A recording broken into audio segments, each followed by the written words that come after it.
What's up, Alex and Garrett? What's up, everybody? Here we go, Garrett. Welcome. So, volunteers. RVs and smoked meat and reuniting with like. Welcome to the SEC. As if they were family. As if this was. Welcome to the SEC because Tournament you know what? Championship. LSU Tigers versus the Tennessee Volunteers. Well, we love the game, but what we really love is the life. 17 games over 6 days when the dust settles. We will crown a champion in Hoover. Go. They got the Indy 500. That's Coca-Cola 600 today. Here we go. But,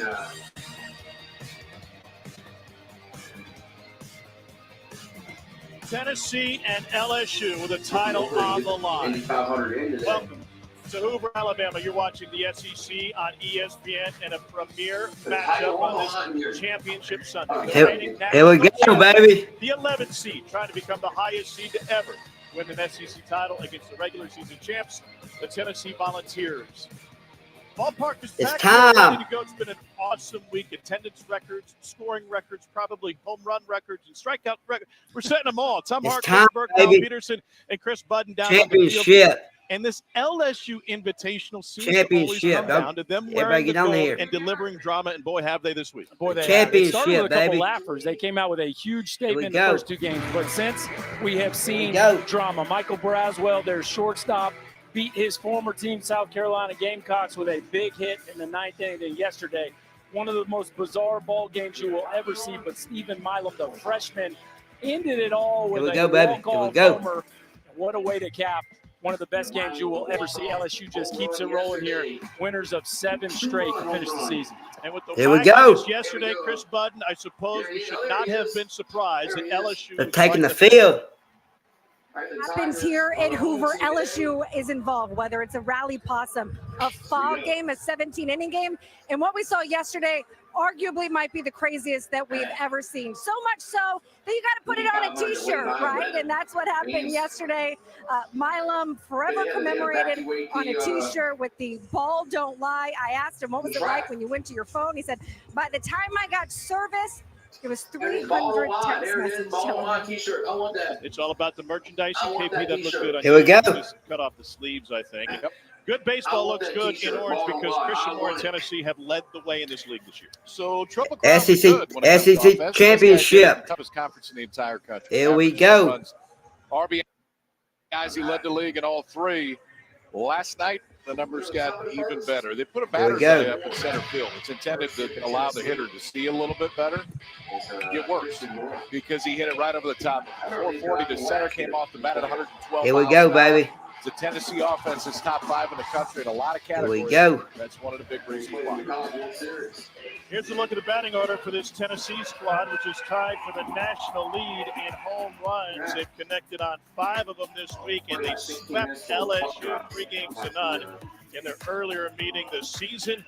In that meeting, Christian Moore homered twice for his 4 hits. Here we go. Championship.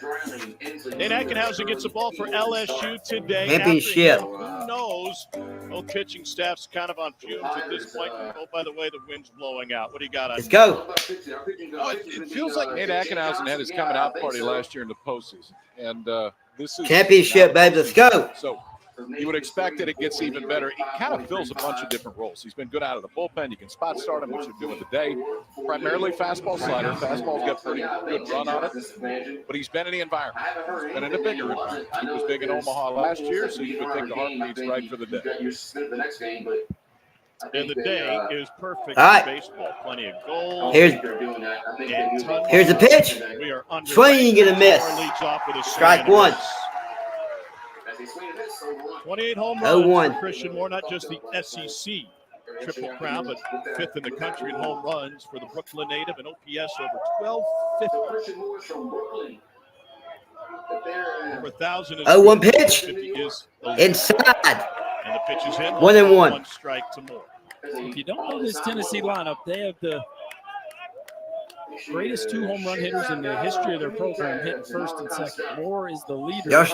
Burke right Y'all share this out. It is as Here's a dynamic pitch. 1-2 as there is. Swing and a miss. More fouls. 1-2. This week, they have combined to hit 433 with 4 doubles. Swing and a 2 miss. home runs. 1-2. It was Blake Burke early and Christian Moore yesterday, 2 doubles. And as KP hit in the open, one of the most impressive homers we have ever seen. All right, here we go. Ever met. Don't like it up. Subscribe. For the batter's eye. Here's the 1-2 pitch. That is Shoots this one sky high to the left side. Going back at the wall. Foul out of play. How about the Sunsplash Sunday in the crowd? Foul today? ball. This is amazing. This is how you Foul balance ball. if you want environment right now. There's a whole lot of purple and there's a whole lot of orange, and both of them stick out. All right. Thank you. Hey, Ball. I would say best of luck to you, but not today. There we go. Quite a scene. It really is. This is about as 50-50 if maybe you've ever seen the title game. We will set Swing. Foul ball. attendance record today. Just Replay 1-2. 6,800 patrons away from that record, and we will smash that record. And by proxy, this would be the best attended conference baseball tournament ever. Yeah.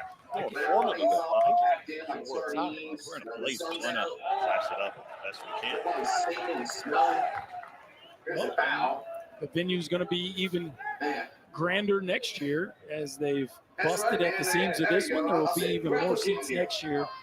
Certainly the fans have warranted even a bigger and better ballpark, and the league is going to deliver. Swing and a miss. Slider. He goes down. One down. That was a long at bat. 1 down. Bring Blake Burke to the plate. Tennessee has won 10 games over the last 4 SEC tournaments under Tony Vitello. The previous quarter century. Tony Vitello, 10 SEC tournament wins in the past 4 years. 5th SEC tournament championship. Say it's working. You giggle. You both giggle. It's a pretty stark contrast. All right, Blake Burke is up. Brentwood, California. Blake Burke, 17 home runs. He's on an Here's the pitch. 8-game hit streak. Foul ball. Punches that one foul. 0-1. I had a 30-game hit streak early in the year just to highlight how consistent he has been. As far as schools like USC, UCLA, I'll explain to you what he's looking at before he sets back into the batter's box. Junior from De La Salle in California. He'd like Foul ball. at the pitch clock to kind of 0-2. center. And he said, what I'm trying to do is slow down the time in my mind. He said, as that thing starts ticking, if I can make the clock slow down in my mind, then I am slowing down as a hitter. That might change with this Very interesting. And he picks a different spot in every ballpark. So that's going to be very interesting to see what happens. Swing and a miss. 2 down. Miss back-to-back Ks for Ackenhausen. 2 down. Pretty quick start, KP. I guess. So But it's rare if you play on Tuesday, you get to Sunday, and you've got the ability to throw this guy out there with so much postseason experience. And Ackenhausen got Christian Moore swinging on the off speed, now elevates the fastball to get the guy that Tim Corbin yesterday called Will. All right. 2. Quite a compliment. That time 2 outs. 2 hitters, 2 strikeouts to start the day. 2 outs. So 2 down, and Billy Amick stands in. You're from Billy Amick South is up. Carolina. He said some hills Swing. and valleys Strike to 1. his season. But he Swing can and miss. turn the 0-1. switch quickly. He can go from a 4-run to a 3-hit game. His OPS over 1,000. He was hitless this week, 0 for 16. And a quarter of those Here's a bats pitch. have ended in a strikeout. Swing and miss. 0-2. That speaks to the depth of this lineup that somebody as talented and productive 0-2. has gone hitless on the week, yet they find themselves here in the championship game. He just swinging through everything right now.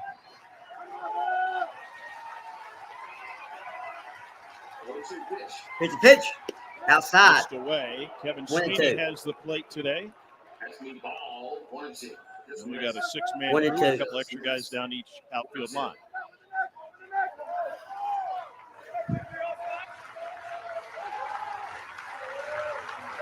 One-two pitch. Swing and a miss. Swing Beckenhausen and a miss. K's the side. We go. All right, then. Little jersey made a little We go to the something. bottom. Left-hander goes punch out of Christian Moore. Elevated fastball to Blake Burke. Bottom of the first. Billy Here we Anderson go. swinging on a fastball outside. Good start for Beckenhausen. Here comes the Tiger offense. Here we go. He's special. The brighter the lights, the better he is. One of the most talented players I've ever seen in my lifetime. Timberwolves Mavericks tonight on TNT. Every summer I say the same All yours. How do you sleep at night? Mattress, mattress It's always been fucking hot. There's only one way to make it hard, quality candy. Cheating. Now, it's a little cloudy. Happy birthday, Marty. Oh, no, you don't. Let me get this. Thanks. You're too kind. I've heard that. Unlimited 2% cash back. The Wells Fargo Active Cash credit card. We handcraft every Stearns & Foster using the finest materials like indulgent memory foam and ultra-conformant inner springs for a beautiful mattress and indescribable comfort. Save up to $800 on select adjustable mattress sets at stearnsandfoster.com. A pound of ground bison. All our hearts have been breaking. All these games have been played.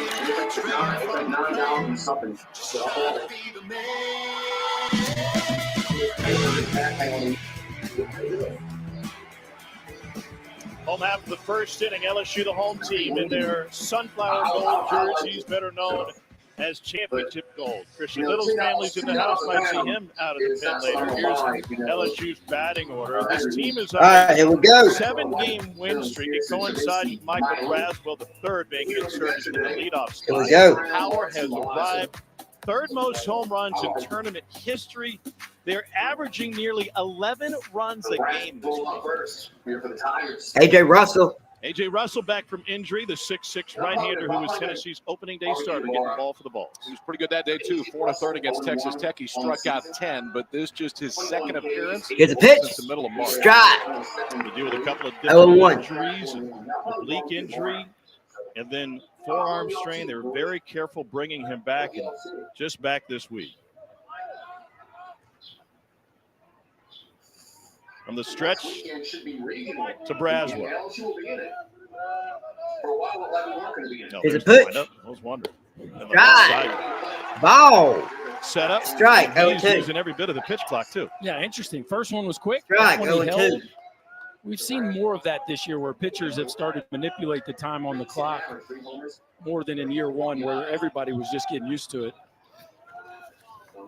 0-2 to Braswell, who once he moved to the leadoff spot, put together a .464 average and 2 of his 3 home runs. Foul. Why Foul does play. leadoff seem to fit Michael Braswell? That's a great question. I think that as a shortstop, plays with a lot of swagger. I think there's something you love about a guy that likes the spotlight. Obviously, if you say yes to coming to LSU to play shortstop, you like the limelight, and that I think that kind of personality fits the one spot. Got jammed. Here's Dean Curley at short. Got Got it. a step. One down, and that brings up Barely. one of the most prolific Barely. run hitters in college baseball history. Tommy White, who currently leads all active players with 75 career home runs. It's always a beautiful day when you're alive, but He has 24 this season. One of those came in LSU's series against Tennessee earlier this year. Junior from St. Pete Beach, Florida, who started his career at North Carolina State. Chris Berkey is a ball. All right. He's a hitter. His chase rate has gone down. He's become more consistent. He has, but yet he's kept the thunder and the power production all along the way. Strike. 0-1. They're one of the best RBI Right, seasons 0-1. that we've seen here in the modern era, hitting behind Dylan Cruz. And Strike. this year, kind of on an island early, but as he's gotten hot, the Tigers have as well. That's hit. Sends a shot That's to left. field. That's Dylan going back. Dowling backtracks into it. Call. 2 You out. can't say it. You can't say the BB. Yeah. No, nor will I. Nor will I. in Texas. If it applied, I would. So here's Jared Jones. Indianapolis 500 got delayed. It hadn't started yet. All right, Jared Jones is up. I like watching the Indy 500, and I like watching the Coca-Cola. Jared Jones has 3 hits this week. All 3 have left the yard. Ball, 1-0. 7 ribbies on 3 hits. Efficient.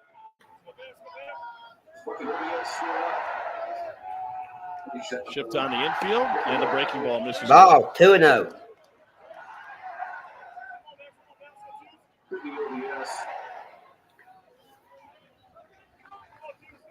So 2-0 to Captain Jones. 2-0 pitch. Swing and a miss. 2-1. There are times where people question the relevance of making it deep into an SEC tournament, but I think just seeing A.J. Russell out here, getting him a start in an environment like this, you're talking about the guy who was the #1 starter to start the year. That's a big deal for Tennessee. Swing and a miss. If Tennessee's going to get where they 2-2. which is a deep run in Omaha, he's going to be some part of it somewhere. And the fact that you can get him out in this environment against a team wearing gold jerseys on the other side, that's only a positive.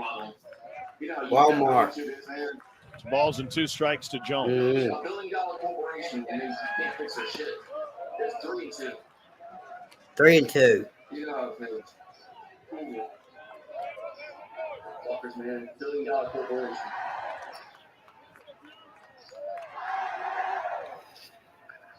Jared Jones was just 1 for 10 in a matchup with Tennessee earlier this season. Here's a pitch. Payoff. And he launches it deep left field. It is way gone. Gone. LSU strikes first. LSU. 1-0 LSU. 1-0 Tigers. Jones goes yard. It's out of here. All right.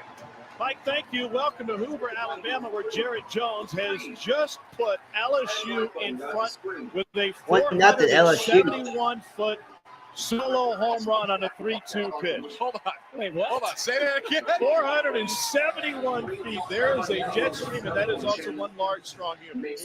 Hang on and bang on. A breaking ball just being begged to be launched. And you can slow stroll down. Go hit that like button. No doubter. The farthest of the week by a Go hit that like button. Parking lot in left field, and Dylan Dreiling didn't even in left field. No. We welcome those of you who just watched Duke hang 16 on Florida State in Charlotte. Popped up. 16, maybe the winning number here. Popped up That's to the left good. side. Retire side. Tyler Pearson. Man, oh Go. man, what a shot. Seen 1-470 in the college game. Not yet. That's how far that one went. Look at the skip. Just a little skip. Stay on the SEC network. So Skippy to get it going. The game should go back to ESPN2 now. My siblings and I are picky. Finding a home for us was tough, but our agent Joe just got our needs. Congratulations. Hey, Joe. Hey. We went on home tour after home tour, all on our schedule, until we finally got the right one. Selfie time. All right. You never guess he's a cat guy.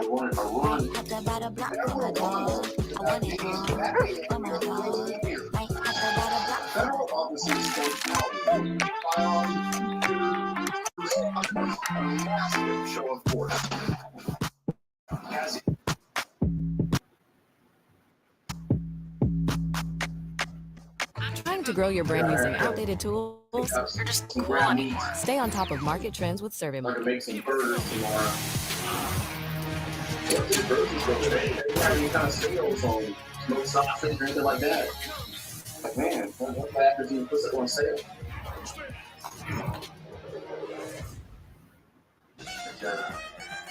I make your feet move I have to check other and your heart stores. stands. I am New Orleans.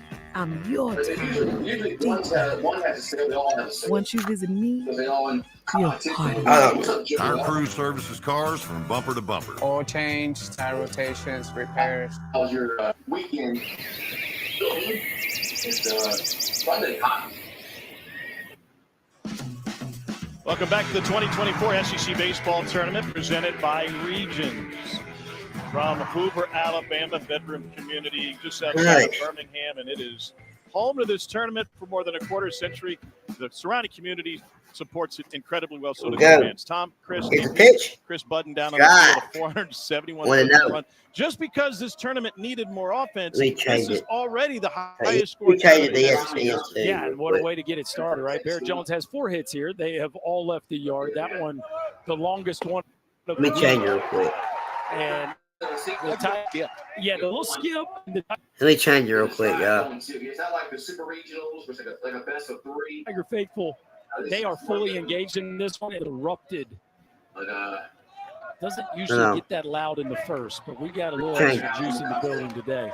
This is Dylan Dreiling leading off the second inning for Tennessee. Nate Ackenhausen put him down in order in the first and struck out the side. 0-2 pitch. He's a ball. Yeah, I don't think anybody would have a pitching left for a series. If this was like a best of 3, then nobody would have the pitching after being playing since like Tuesday. Let me change it real quick, y'all. That's foul play. Sophomore from Hayes, Kansas. Alabama, man. Y'all gotta beat the Tide. Just mowed right through Tennessee in the first. Hold on a minute. Let me change it. Expect to see a lot of pitchers toe the rubber today for both. 1-2 pitch. Did he go around? No. 2-2. I'm trying to put it on. 2-2. I'm trying to put it on ESPN. That was close. 2-2. It's not working. Man, there's not a seat to be had. Even the brass area. Sides, and already Christian Little. 2-2 pitch. And the swing to miss. Well, they gotta go to first. Could be out. And they do. That's the 4th strikeout. That's 4 straight strikeouts to start the game for Ackenhouse. Man, what's up, big ball daddy? Y'all show the bat. We're gonna show the bats off today. Hopefully so. I hope so. We need to. I think today's going to be a very high-scoring game. I don't think either team has great pitching left at this point in the tournament. 3-miss to Ansley. He's from Huntington, Tennessee. And they boy, 258 average. Plays center field. 0-1. What a part of the stretch run, A.J. Russell. This is Seth. I think it'll be a low-scoring game for some reason. What a part of the stretch run, A.J. Russell could be. Just because of the pitching, I think that both teams are faced with. Part of the stretch run, A.J. Russell could be. Wow, pitch, but you could get him back operating at full strength. That's not where you want to see the pitcher pointing to on his arm. Yeah, both these teams are going to be playing regionals next weekend already. So, both managers are probably going to be very cautious of how many innings these guys throw because there's bigger things next weekend. Ensley was a 2-sport star in Huntington, Tennessee. There's a foul. What a part. What a Tuesday, Wednesday, Thursday, Friday. So it's only we play Friday. What 5-day rest period. A part of the stretch run. That's when the regional start. What a 1-2. Part of the stretch. Well, it feels like 101 in the ballpark. Jeez. I'm more concerned about our super regional part of the stretch run. A.J. Russell could be. They're going to beat those bastards. We played Stanford. Part of the stretch run. Stanford shut us out yesterday. 2-2 pitch. We unrolled them the other night, 11-1. What's going on here? Why don't you just show this? And then last night we get shut out. Why don't you show this idiot? Part of life. what a And today we got a winner call match tonight. Part of the stretch run, AJ. What a part of the stretch run, AJ. What a part of part of the stretch run, AJ. What a wasn't showing him. Part of the stretch run, AJ. What a Hold on a minute, y'all. All these kind of footballs in baseball that aren't like really, USC. Let me refresh it. Cal State Fulton, Long Beach State. I mean, Arizona State. All those teams are always in the College World Series. 3-2 pitch. There's a foul. It just seems like that lately they haven't been relevant. I don't know if it's scholarships have a lot to do with it. Because limited scholarships now in baseball, it kind of hinders these teams. But now that you can pay players, these schools can pay players now, which is all paid over. They would get them up. I don't know what's going to happen with some schools. And he lines into That's center it. field. Go. Misplay by He Jake missed Brown. it. Freshman will have to pick it up off the track, and Hunter Ensley with a screaming line drive that Brown just Never ran couldn't it. locate. Wow. Oh, man, you made the cardinal mistake. He went forward first. We talked about the wind blowing out, KP. Usually the line drives, it's not as affected as much as this one. 106 miles an hour off the bat. Jake Brown breaks in, and that ball just had some backspin to it. He completely misread that one off the bat. So we talk so often about fastballs that hold plane. This was a ball to center field that held because it didn't look like it was going to go that far. Jake Brown thought the exact thing. It just kept on going. Given that, though, that's a pretty good job. Bases. The ball got over his head after he comes in. Still goes to double. That ball was scored. Arizona State. Now Kavares Swing in the has a mid. chance after Tennessee's first hit breaks a strikeout run of 4 straight Ks issued by Ackenhouse. The ball was 13 degrees. That usually is a line drive over the infielders' heads. And then one hop to the wall. In center. Tears pops this one into the seats. He's riding an 8 games. That was wild. How long that ball stayed in the air. Never. So, What's the winning number today? How many $20 million and some shit like that to pay players? Sorry, did you want to go first? Really? I'll take It's the like every over. sport, or just like for everything. 6.5. Like football, basketball, baseball, so this. 5 strikeouts for I Ackenhouse. don't know, man. 5 might be in I place. don't like Ackenhouse this will keep road this up that and hang that how 5th football's tag. going down. Go back to being Sir, in the way. McDonald's bags. True standing room only when you're in front of the K-wall. Just go back to that. Everything was great, man. Kevin Sweeney is our home plate umpire, and if you want to get extensive of Kevin Sweeney, you can continue to watch on the SEC Network. Pay the players and Standard broadcast airing on ESPN2. The players that matter are getting paid. That one went right past Coach Bergman.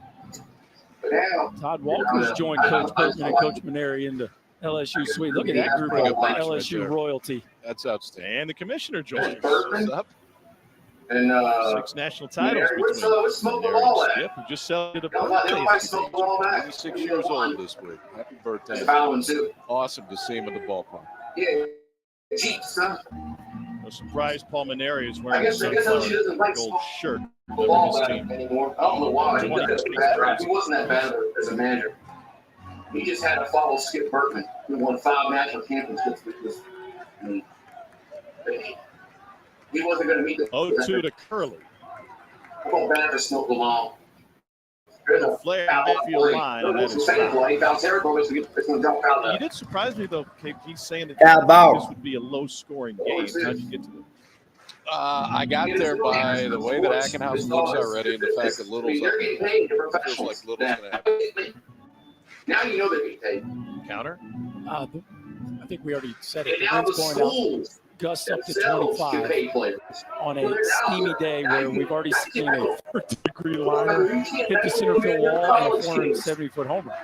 Here's a pitch. 0-2 pitch. 1-2. Probably going to sound. If you want to I'm going to run it anyway. So I actually like pitching when the wind was blowing out because your stuff moves. When you're standing out there, if you rely a little bit on movement or anything else, it actually accentuates.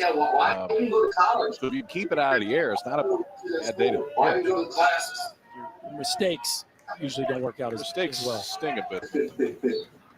Outside. 2-2. Wasn't 2 strikes to Curley. Day off yesterday. The most part is Tony Vitello. Some of his reserves, some playing time. Especially in football. Really freshman from Laverne, California, Northview High School. Popped up. Shallow center. Stephen Milam's back. Look out. Around what a catch by Monster Milam. Wow. Yesterday with the bat, today with the glove.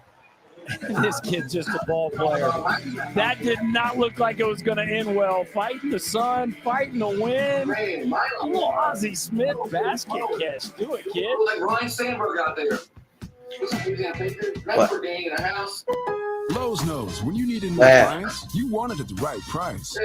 That's why you can save on the latest appliances from LG, America's most reliable line of appliances. Shop Lowe's now for great Memorial Day deals. Happy Sunday to you. You're neck of the woods. You got anything planned for the weekend? Things started off great, but once the new were off, they changed. Beginning, I got gifts, like a phone, and then next thing you know, it's like I'm invisible. So I switched up and got me a new phone carrier. Don't put up with wireless yada yada.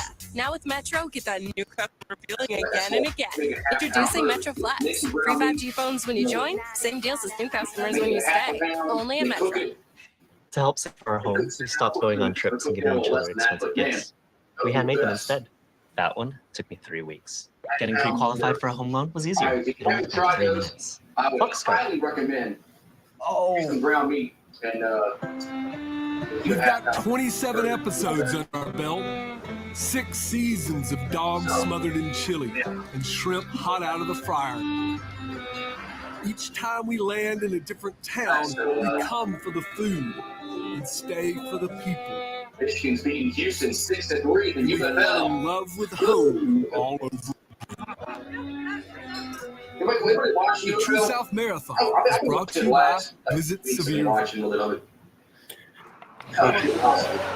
back to Hoover. What a wild ending we had yesterday. LSU, after getting this call overturned, the run would score. There was a lot of frustration from Jay Jones that he gets lost.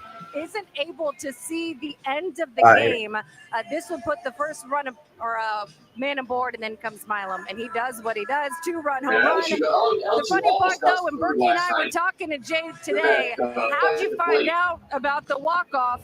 Well, they just told me. I didn't have video. Someone came up and said 2-run walk-off, and then I said, am I allowed to go out there? And he did, and he ran up to the guys, and what a scene it was, getting to celebrate with his guys. And then Milam and goes, this one's for Jay. To which when we told Jay that, he goes, well, he hit a walk-off, so I guess he gets to call me by the first name. Any other time, that's not allowed. But really cool to see the way that they support him, and just a funny moment of how he found out just so low-key. 2-run walk-off home run. You can go out there now.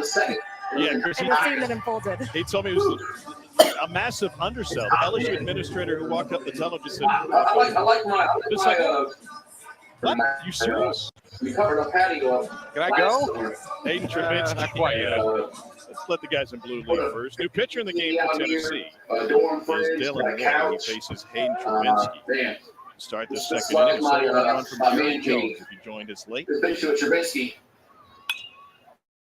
And this one's popped up to the right side. Right in the sun. Wild overran it. The wind pushed it right back to foul ball. Can't make the catch. Pop-ups are going to be an adventure today. We have to see back plays by 2 really athletic dudes. And one caught it, and one almost missed it by what? 10? I mean, it was a very good defensive play. His first team all league defense. He missed it by 10 feet. So this is where in the dugout they're going, okay, who throws sinkers? We have guys that throw sinkers. Let's tell them to get their glove. We're going to need Hoover. But the feels like tip is Foul, 1-1.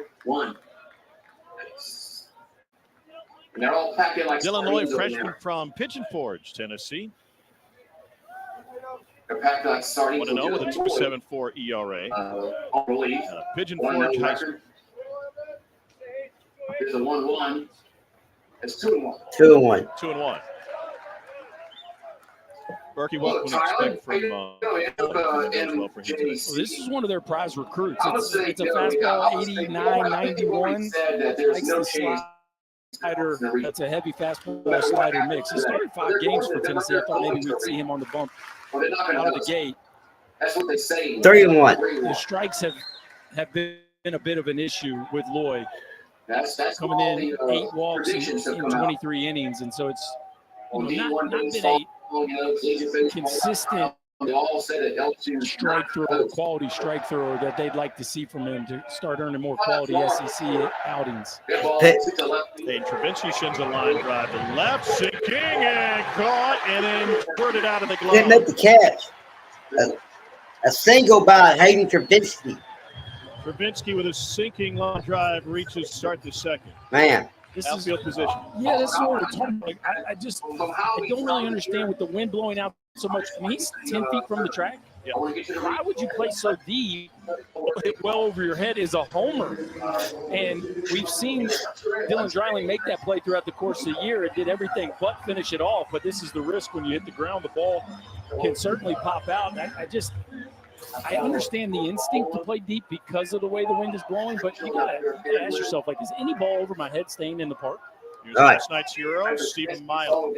Drive. And he just missed. There's a ball. Army did catch it. It's 0-1 to Milam. Freshman from Las Cruces, New Mexico. 2 of his 6 home runs have come this week for LSU. That ball, 0-2. Popped it up. Burke and start to the LSU dugout. Stephen Milam's OPS this week is 1439.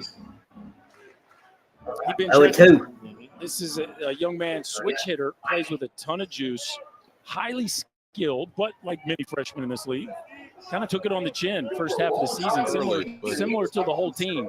You know what?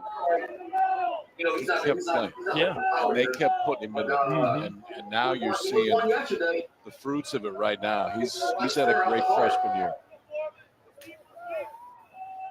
So Milam with the plate, 0-2 down. Homered last night, also homered against Georgia Wednesday. It checks things to say he went. Illinois with the strikeout. Between innings, Tennessee starter A.J. Russell, who we showed with the athletic trainer in the dugout pointing to his elbow, grabbed some water, jogged out to the bullpen. That seems to be a good sign that he's going out to hang out in the bullpen. Definitely.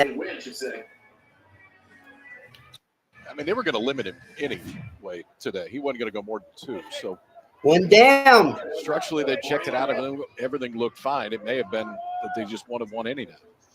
Strike. Brown, which is the first pitch strike. For Dylan Lloyd, he heated up last night. In fact, it looked like he was going to come in the game and finish that opener off for Tennessee. Instead, we thought we may see his name in the starters role today. They held it back, but I wouldn't bet pitch count standpoint. He'd go out and get you 4 or 5 innings.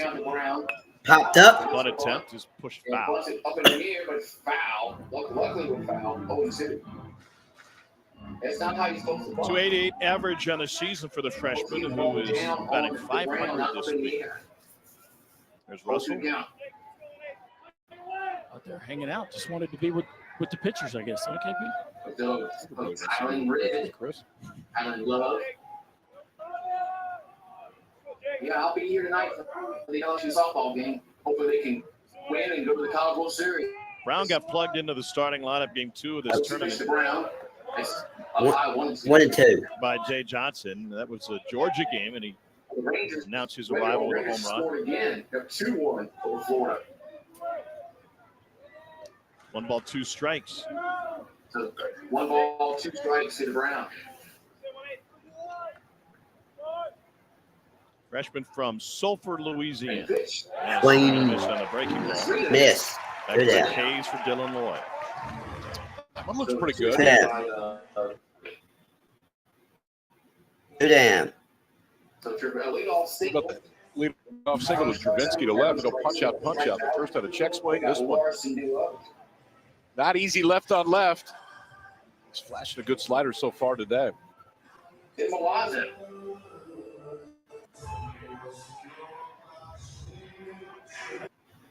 think as much as the results, I think the coaching staffs for these teams evaluating, especially the young guys, just how they handle the moment, the environment. Oh, So no. far, so good for Loy. I mean, you talk about filling up the strike zone. He could have easily gone 3 up, 3 down in this inning if that ball just sticks in Dryland's glove.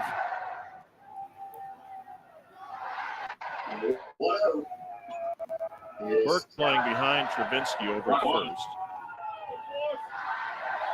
Strike. 1-1. And for a strike, we'll hear from LSU head coach Jay Johnson next half inning. Chris will catch up with him. Did you feel like it was that same way last night for Tennessee and Marcus Phillips?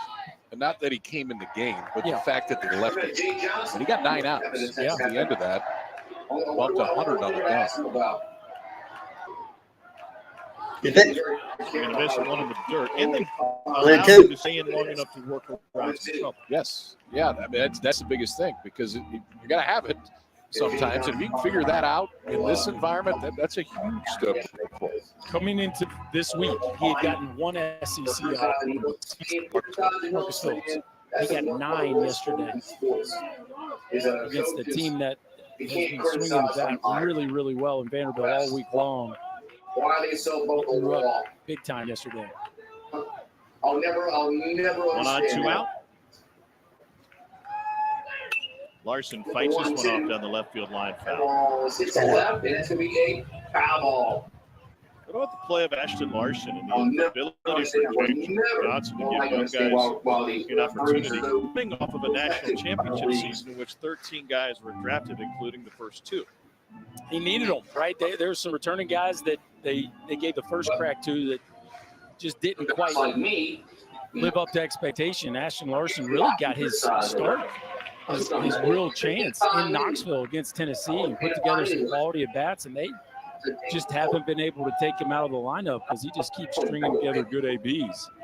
Hitting 315 in the 8th. And that's after a rough week. He just got 1 for 11 here this week, but he's had a very productive freshman season.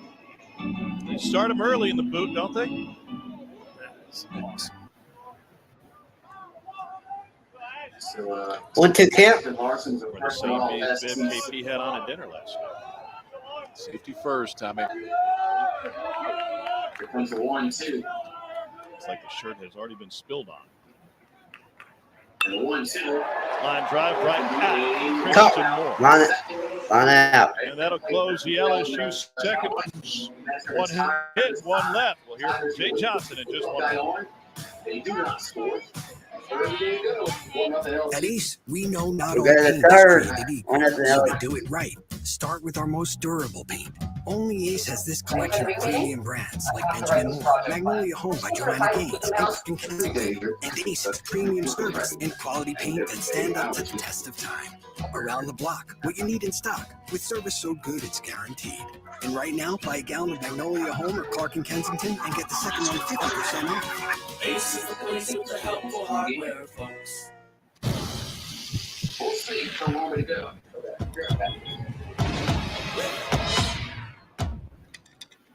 Nothing scary about Energizer Ultimate Lithium, the #1 longest lasting AA battery. Rumor has it that our new New York style pizza is Domino's best pizza yet. With our fresh, never frozen dough that's stretched thin and cut into 6 full slices. Rumor also has it that you might have to fight over the last slice. Domino's New York style tonight and see for yourself. Milam sends it high to left field and deep. Jones back at the track. It is gone and it is over. LSU comes back from 8-0 and walks it off in the 10th. Welcome back to Hoover, joined with LSU head coach Jay Johnson. The wildness of yesterday What did you say or do with your team to reset, but also enjoy the victory yesterday? Yeah, you got to do both. That was a special day for our team and for our program at the same time. And the postseason, you have to master the art of moving on. And so we kind of let it expire and then moved on to today. You move on with Down Ackenhausen. What have you seen from him early? He's been great. I wish we could let him keep going, but with what's on the horizon, we can't do it. But really proud of him. I'm going to let him go get this hitter, then we're going to move on. Hot day, a lot of wind, sun's out. How hard is it defensively right now? It could get hard. Yeah, it could get hard. More importantly, the home run thing's going to play big in this game. I appreciate it. Thank you, Jay. All right, thank you. Shot across the pitch, swinging him. Listen, Tom, people rarely agree with me, and so I'm fine with that. It's my personal opinion. It's packed there today. It's Cannon Peebles to lead off the third inning for Tennessee. Volunteers have one hit. Through two. Ackenhausen miss. 5. So two. Is Tennessee calling him? Tennessee fans back in Koufax? Kofaxenhausen. Nate Kofaxhausen. Oh, 1-0. 1-2. I think these teams beat up on each other all year, but also some of these players, obviously, it's year after year. And I think there's some players on both sides today that the coaches in the league, like if we see an Omaha cool, I won't miss you. Go shake your hand. Hey, I am really happy to not see you again on a baseball field. No doubt. I think Ackenhausen is one of the players that the Tennessee staff will not miss seeing. Swing and a miss. Strikeout number 6. And that'll be it for Ackenhausen, according to what Jay told me. He's not even one time through the lineup. That's the 12th swing and miss since Ackenhausen has been in this game. He faced 8 guys. 12 hits so far. All of them swinging. 6 strikeouts, all swinging. Uh-oh, Chris. Hard or hard? Gotta check on Bo. What's going on down there? Talk about a late change Here's of a pitch. plans. Outside. I don't know. I mean, but he literally just said it. He's going to get him out. 40 We're going to seconds take ago. him out. Just kidding. Confusing humor. 2-0. Use some of that. We need 2-0 to Cal Stark, senior from Knoxville.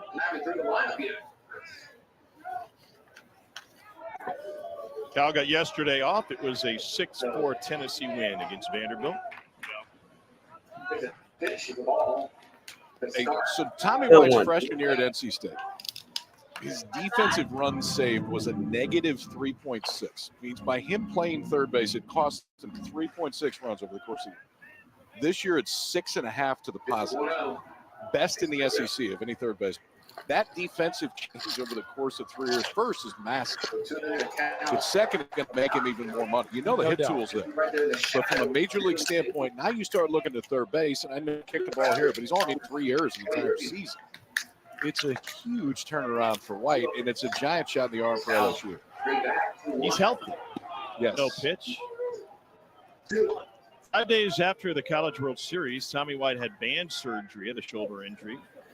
Didn't play at all in the fall, but Jay was telling us he was working with every group and engaged for every practice. Then worked on his footwork once he got the shoulder right, improved quickness in his first step. New dude. Dribbler Right back to the pitcher. 2 outs. Time is called. Time is called. Well, looks like the slide. Yeah, looks like That'll be it for Ackenhausen. 1 trip through the order, 1 hit allowed. Are they getting ready to start the race? A 48-pitch outing. I'm that. Struck out the first 4 batters he faced. I'll tell you about this. 2. There's a grounder up back to Ackenhausen, and there's About that. Christian Yeah, it is kind of slow. My bad. Get loose in the bullpen. My bad. When we return, 1-0 Tigers.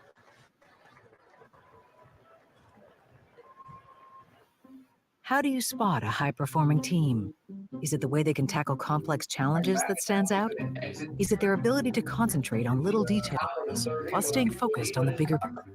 Maybe you notice that their handoffs are smooth, their decisions are fast, their alignment is true, and their deadlines are always met. But in reality, the best way to identify a high-performing team is to ask, do you use Smartsheet? I'm sorry, Dominic. It is kind of slow. Check it out, sis. My work from anywhere. It is kind of slow. Grab yourself a drink. Is this dog food in your fridge? It's not dog food. It's fresh pet. Real meat, real veggies. Seems like a lot of space to waste on a dog. You know where there's a lot of space?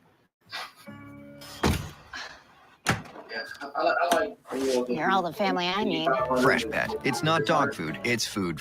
The all-new Tempur-Pedic Adapt mattress was designed to help make aches and pains a thing of the past. Because only Tempur material eases your pressure points in a way no other mattress can. For a limited time, save up to $500 on select Tempur-Pedic adjustable mattress sets. Happy birthday, Marty. Oh, no, you don't. Let me get this. Oh, thanks. You're too kind. I've heard that. Unlimited 2% cash back. The Wells Fargo Active Cash Credit Card. I think it's Fidel. 2024 SEC Baseball Tournament is presented by Regions, official bank of the SEC. One time the lineup didn't give any kind of runs. In Eckhouse, 6 Ks over inning. To Fidel Brown overrunning the ball, but all right, Ted.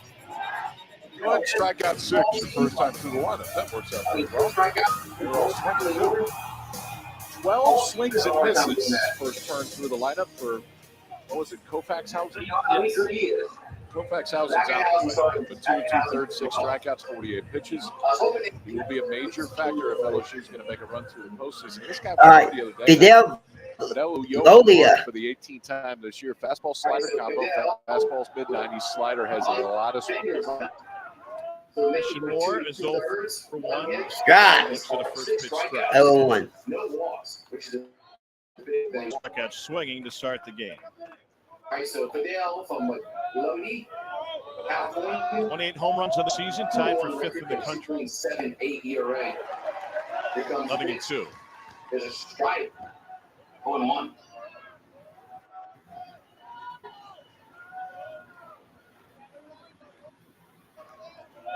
One count.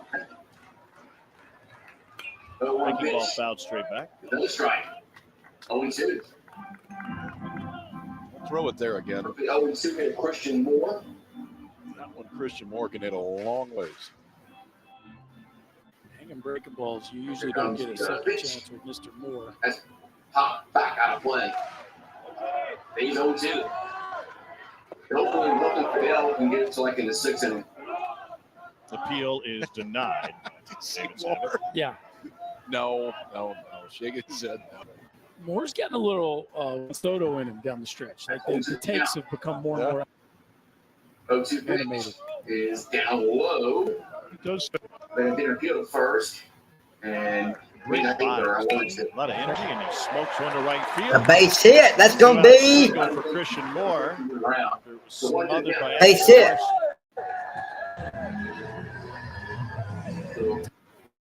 Back we've seen people in 2-strike kill try to sneak. Right field. The cheese past them, and no sir. Just a 112-mile-an-hour rocket to the backside. And now Burt comes to play. A ringing single into right center field. Yeah, that was a good job by Ashley Larson cutting that ball off, because that could have easily been 2. And now Blake Burke gets a chance here with 2 outs. In the gap in right center. Burke struck out swinging his first time. And held him to a single. Chops one foul up. It's funny we talk about coaches that are ready to see players move on from the other dugout. Something tells me Corbs' post-game yesterday calling him Will Clark. That was like a compliment and a please move on. It's been a pleasure. Sign. Go sign. Time to move on. They're a different They in Texas play baseball ball. They go to the College World Series. A lot of threes today in softball. Super regionals. Fouls another one off. 1-0 and 2. I think the modern day strategy too of just shoving your best players right out of the gate in lineups has made it tougher on opposing dugouts. It's just like he's up again. Nobody chatting. Dylan Cruz hit leadoff last year for LSU. Like, wait, he's already up again?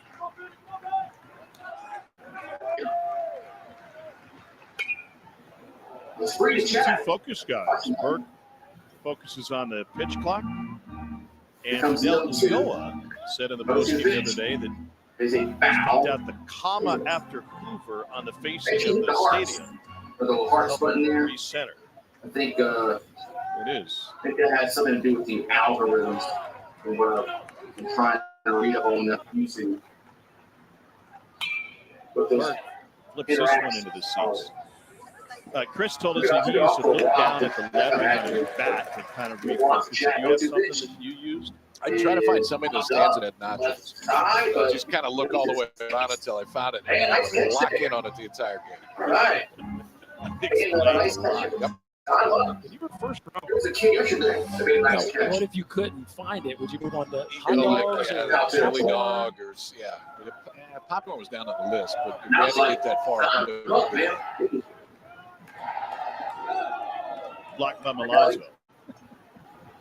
Sign that kid up. Not your guy. No, I'd give up a home run. If that was the one, nope. Not good. He's in the dirt. Good stop. 1-2. 1-2. Probably doubling again. Fresh ice cream of the present. Only hot fresh. Well, the movie theaters sometimes they bag up the popcorn and reuse the next day. You know what delivers and skips it across the plate. 2-2. There's a 1-2. Just struck out 16. 1-2 pitch. In the earth. Make it 18. And now it's a no-hit. 1-0 me. Remember, like in malls. You know, remember when you used to go to a mall and buy your CD or whatever? Remember that? I miss that. Teenager.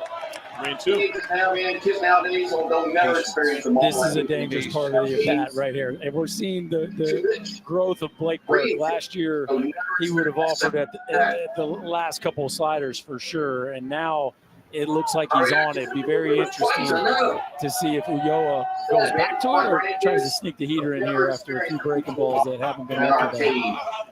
Going to get a cookie. We're on the move, and there's ball 4. This was 96. Get some ice cream. They'll never experience that. He's trying to snip a 2-out rally. There's 2 aboard here. That's ball 4. And at some point, Billy Amick's going to get going. It's getting to the point of it's got to happen soon. I know. I like the balls as a teenager. Going to check on his right hand. There used to be a movie theater by the mall. Head 0-2 in the count. We go see the movies. In a walk, and now you got some serious traffic here with 2 outs. But man, I want to say Nate's dad, Dennis, is watching today. Army vet. Obviously, Memorial Day weekend, battling some stuff right now. But we'll see the movies. It's cool to talk to Nate about his dad today a little bit more. Oh, yeah, an arcade. Dad is one of the top pitching coaches in the country for a long time. You get little tickets, and then you go get a free. You go get something free.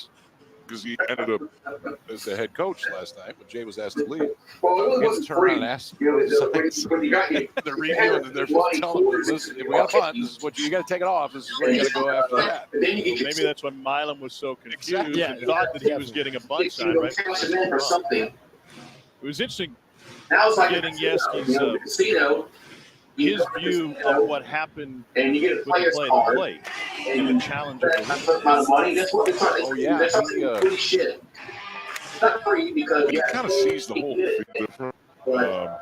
It's pretty cool when you're talking to him. Really watching Cole Messina and some of the moves that Cole Messina did. I put like 400 bucks in the machine. Maybe Cole Messina that noticed what was going on for everybody else.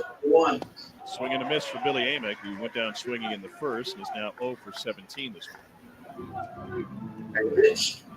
Here's a swing and a miss. So I used to work at a Those big home runs have come with runners in scoring position. Launches it deep left field. It is in the jet stream. It is in the parking lot. 3-run home run. Billy Amick, his first hit of the week. Ends in over 17. Tennessee. Oh, fucking real, man.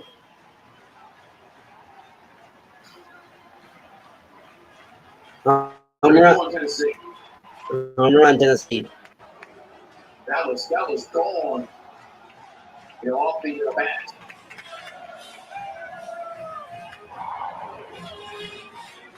Well, Tommy, just a matter of time. You can't keep a good man down too long. Missed the heater on the first one, and he arrived on time to that one. A no-doubter to straightaway left field. Look at him take a contracted move to the back of that ball. This ball's trying to crowd him. He shortens his arms. The barrel arrives on time and accurately, and a no-doubter to put the balls on top here in the third. That'll be the end of the line for Fidel Ulloa. He doesn't retire a batter, 3 face, 3 runs. A 2-out rally in Tennessee, and Christian Little now out of the LSU pen. That was beautiful, beautiful. Moe's knows the right paint at a great price can get you the right look today. So now, that's why Select Paints and Stains are buy one, get one half off. So you can refresh your space, inside and out. Paint more for less this Memorial Day. I have relapsing MS, but I still want to spend my time my way. I chose Kesimpta because it worked for me and my schedule. Kesimpta is an RMS treatment that had powerful results, a reduced rate of relapses, and slowed disability progression. I take it myself once a month, at home or on the go. So my time is up to me time. Don't take Kesimpta if you have hepatitis B, and tell your doctor if you have had it, as it could come back. Kesimpta can cause serious side effects, including fatal infections. While no cases of PML were reported in RMS clinical trials, it could happen. Tell your doctor if you had or plan to have vaccines, or if you are or plan to become pregnant. Kesimpta may cause a decrease in some types of antibodies. The most common side effects are upper respiratory tract infection, headache, and injection reactions. Ask your doctor about Kesimpta for RMS. To help save for our home, we stopped going on trips and giving each other expensive gifts. We handmade them instead. That one took me 3 weeks. Getting pre-qualified for a home loan was easier. It only took me 3 minutes. So 3-1 Tennessee.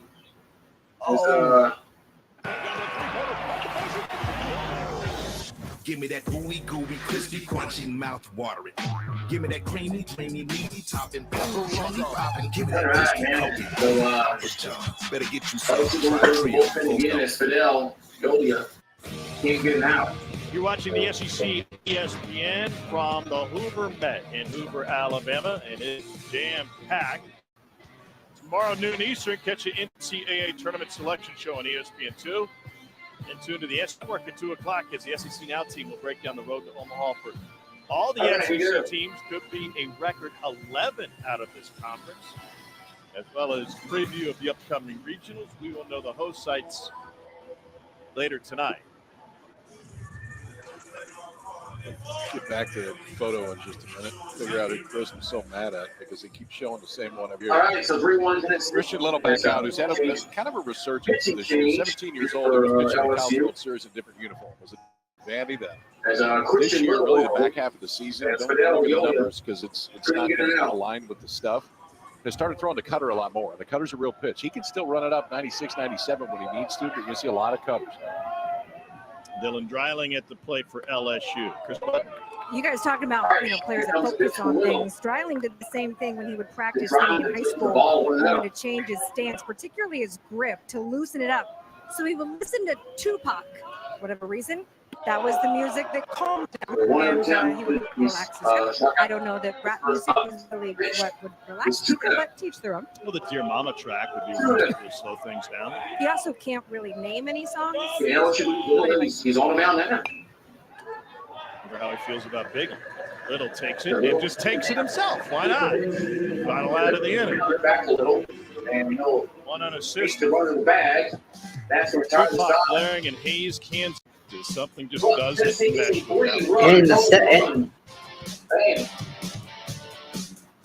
We've got 27 episodes under our belt. Each time we land in a different town, we come for the food and stay for the people. True South Marathon is brought to you by Visit Severe. 2-0. I mean, I knew that. Ask your doctor about I knew Nubeca. that bitch was going to score some runs. For the flight, stay for the lounge. Elevate your airport lounge experience with Chase Sapphire Reserve.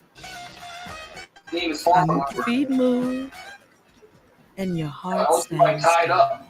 I am New Orleans. And he said, I'm your town, deep down. this game is far from over. Once you visit me, you're part of me.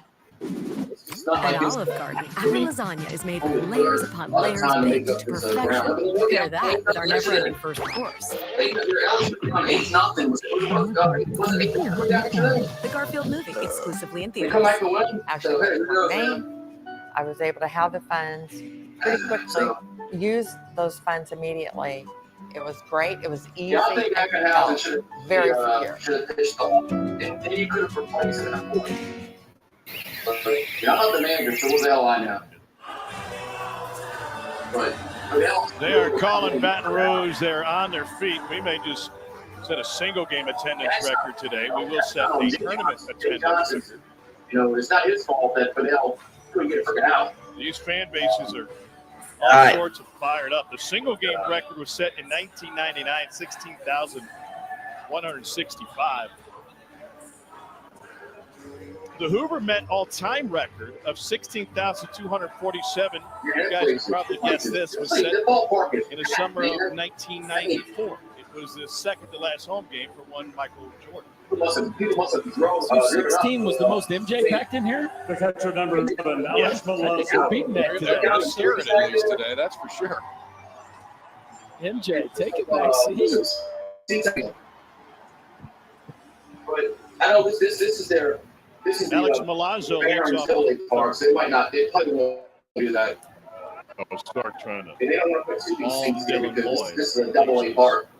For the most. Getting all sorts of riled up. That's what it is. 1-0 to Travinsky. It is one of the best parts about this because the other fan bases get to feel the home field traditions of each school, what they like to do. The people here in Hoop do a fantastic job of giving you a flavor of each team's home environment throughout the course of the game. 2-0. 2-0. So you get the walk-up music. You get the run-in music, I guess, for whoever's coming out of the bullpen. I'm not and Jay then Johnson. the fight I songs don't have all the pitch counts. calling Baton Rouge and Ricky Top on a home run. Yeah, this is the way it's supposed to be. They sit in Beckenhausen too much where you can't pitch this week. Is that 3-2-1? That's right. Did they even have them then? Yeah, we actually did. We actually did. The speakers weren't very good. That's all him. That's not on Jay Johnson. Almost you couldn't hardly make it out. You got to put blame on. That's hit the third. Everybody's had it at the first. Now. One down. My first year was Thunderstruck. I came up to the intro of Thunderstruck. Pro Bowl, I was a little more country, kind of easy going, Tupac. Right. Easy listening. You start walking up to Tupac. No, I was more of a Kenny Chesney, like something that made me think of being back in Tennessee or hanging out with my buddies. Something that made me smile walking up to the plate. Here's Michael Braswell. He's been smiling all week. Michael Braswell. 8 for 18 with a couple of home runs. Ball. And the game winner on a shot against his former team, South Carolina, a couple games ago. That was Thursday night, earned LSU Friday off. And they came back to win that dramatic game against South Carolina, game one yesterday. His team has now won 7 in a row. And 18 out of 23. Right. JP, did you see it coming? No. I saw it coming because Gage jump kept getting better and better and better and more consistent. Holman's been good the entire year. Their bullpen's starting to grow up, and they figure Herring's been great. When Jump got as consistent as he's been. In the air to right. Tears. The wind is really ripping right now, by the way. It changes your whole weekend. And we were talking about this earlier in the tournament. There's some great teams out there. I don't think LSU would trade their 1-2 for anybody else's 1-2 in the country right now. And that's why you got a chance to play for a long time. They will not be home next weekend. They'll go on the road. Coming into this tournament, they were penciled in as a 3 seed. They have improved that to a 2 seed, and some people say, well, what's the big difference? Well, I'll tell you what one huge difference could be for LSU. Tommy White didn't play. Tommy White sends a line drive to left field. Dryling can't reach it. It hops against the top of the fence.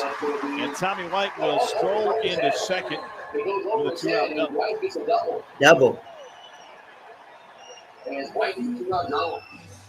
So that ball was 101, which tells me he did not hit it on the sweet spot. Because when Tommy Tanks squares it up, it's going to be 108 to probably 12. This one a touch towards the end of the bat.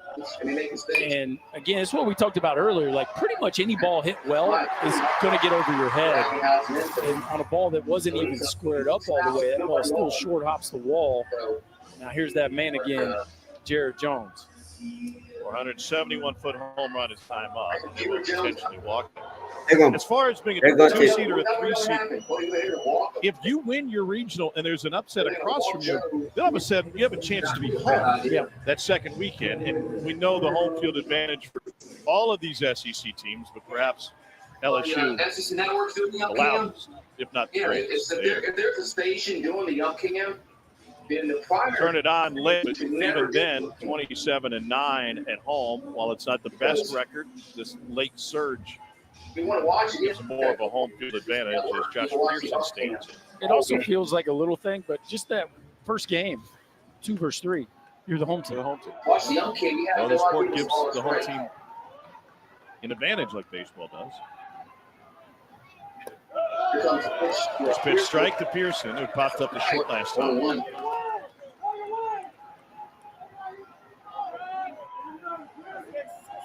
So Pearson's 0 for 1. It's a problem, man, when Pearson gets behind Jones. And then it'll walk Jones sometimes. Two aboard for Pearson. 1-1. And Dylan Lloyd misses low. It's outside.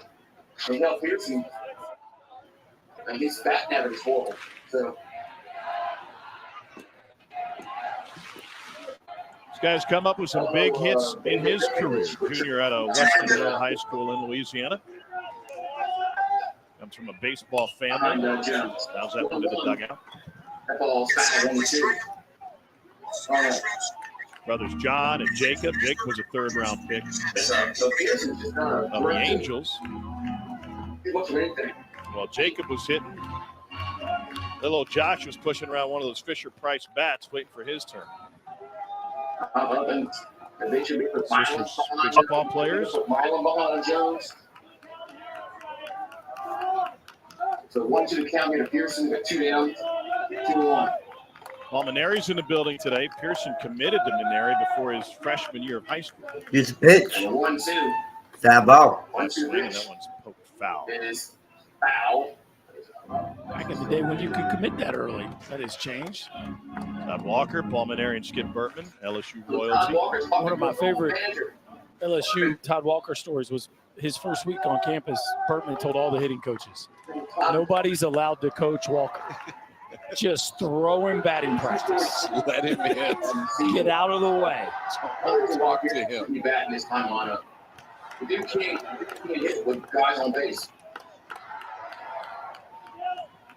Oh, like this Jason here.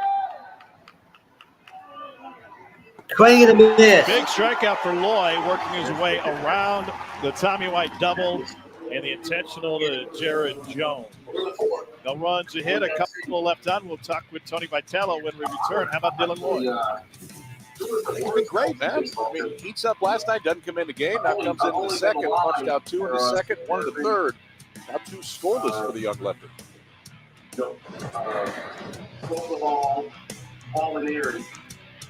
Ooh, carne asada. It's carne asada. That's what I said. Carne asada. Carne. What flavor? Carne. Try saying it like this. Juicy carne asada. Carne asada. Carne. I did it. And you swirls. So I was dating this guy, Chris, for years. I wanted to buy a house. Chris didn't. But then I realized I need to be with someone to buy a house. I can do it on my own. At the six ball was out of those. He was the worst. Frisky's World. Come on, let's explore. That's made with real salmon. Look what I found. Little soups for cats. There's the delicious taste of tuna we treasure. Definitely coming back tomorrow. Friskies, always more to explore.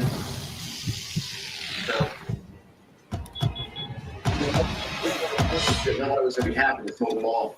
Nothing scary about Energizer Ultimate Lithium. The #1 longest lasting AA battery. Well, let's get to know this Tennessee program this season. Want to share the regular season title. Second title next season. One guy before 2 out of 3 for Kentucky to get the 1 seed. Tied with Austin Peay for the most home runs in Division I this year, led by Christian Moore, a school and career record for home runs. The leadoff hitter, Tony Mattel, is their head coach. He's standing by with Chris Button. Coach, we saw him hit that one out of the park. How good was it to see him barrel one up? It's just good to see him smile. You know, it's kind of like barbed wire. The more you start getting frustrated with it, the more you get tangled. And, you know, he knows how important he is to us, and he wants to do well. So the obvious pressing a little bit, but it was great for the whole team to see him smiling here. To also get another inning out of Russell, what did you see out of him? And what does that healthy A.J. Russell give you guys? Just outs over the course of the week. It's like today, both teams are trying to scheme. How can you get to 27? Or, you know, if you're required more, what's the asterisk to the whole thing?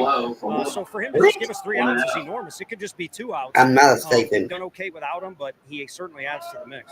Saw the reaction from Loy as a freshman in this moment. What's I'm not a state fan. Just that he's under control. He gets fired up, and so it's a good combination. Stamos is like that too. You got to have a good combination, I guess, of being intense, but at the same time being under control. And you know, for him to be out there and experience it because he's going to be a guy. It's all from 1991. Thank you. Never know where Tony V was going to go. I thought for a moment That's when they won the first one, 1991. Pitches low and away, 2 balls and a strike. But you just keep getting entangled and it makes it worse.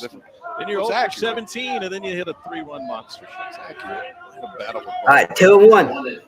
They won 5 in 10 years in a row. Were you escaping something? Right, 2-2. Valid question, but no. At that time, no. 2 to the count. 2 balls and 2 strikes. So Hunter ends double to center field. His first time up, one of 3 Tennessee hits, and he sends a line drive to the right side. Base hit. That's going to be a double. Off one hop. No, it's a base hit. And Ensley is 2 for 2. Tonight, the Rally Cap crew will break down the softball supers and this SEC championship. They'll also look ahead to the Women's College World Series and the baseball regionals. Coverage comes your way 7 Eastern, 6 Central on the SEC Network and the ESPN app. I think it's going to be an SEC school win this year. That is a big rally. Tennessee, A&M, Arkansas. I think one of those 3 can win. Tennessee fans caught a break. Their team dugout is in the shade. Here's Tavares Tears. Big secondary for Texas A&M, Arkansas, Tennessee. Hunter Ensley, 3 stolen bases on the season, held by Jared Jones. It's a 2-0. 2-0 from Christian Little. So, Tears 0 for 1 with a strikeout.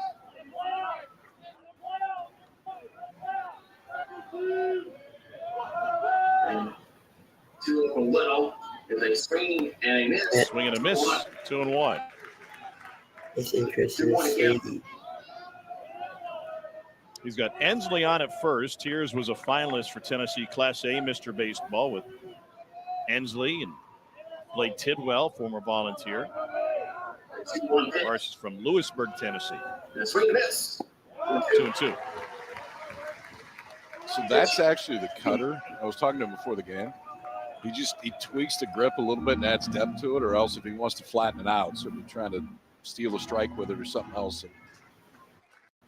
he won't tilt it quite as much. It just throws right through it. It's been a giant. I think it's going to allow him to pitch for a while when it gets in the park.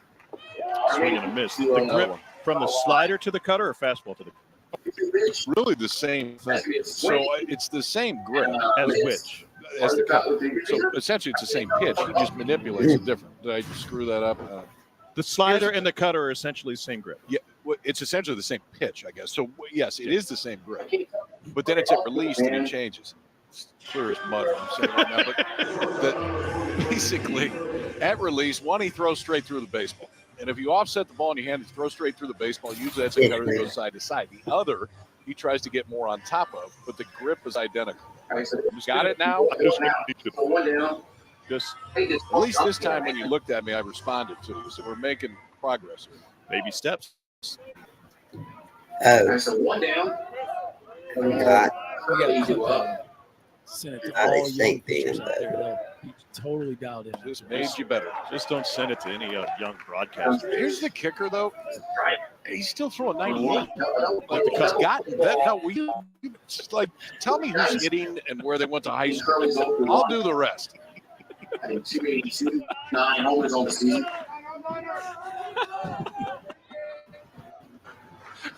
Wow. You used to have a friend named Kyle Peterson. 1 ball, 1 strike. Why is the cutter find the strike zone so much more often since forcing passes? I don't know. That's a good question. I think it's a comfort.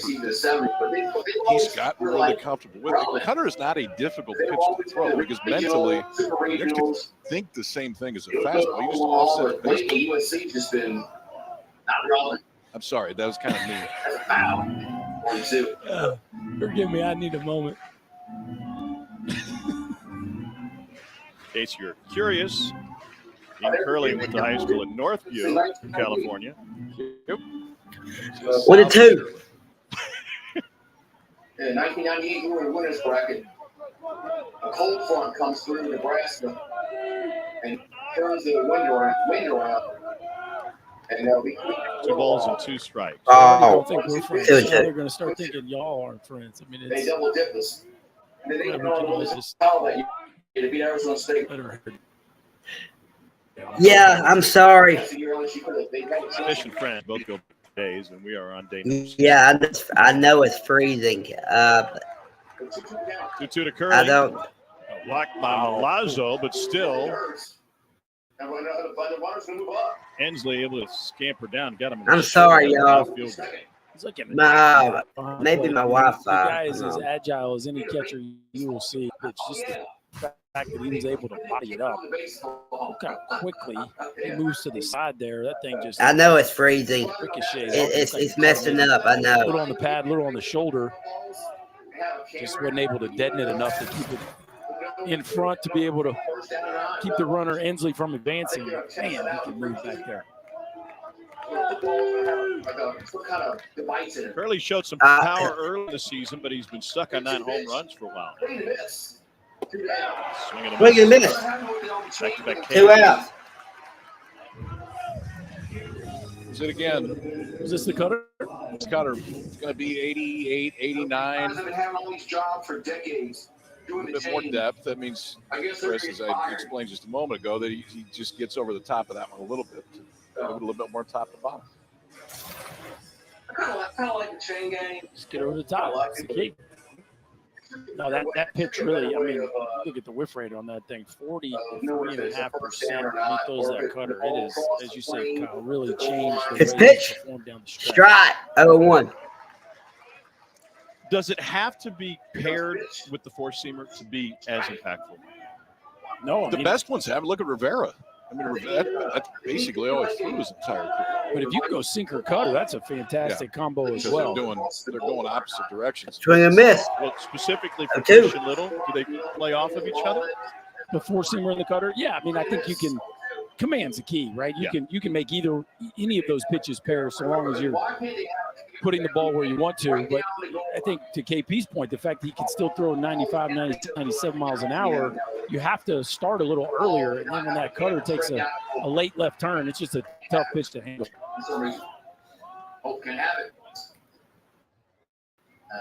Nothing intuitive, Cannon Peebles. I'm sorry, Caleb and Dominic. I don't know why. I don't know why it's doing that. A quick visit with Milazzo. Bear with me here.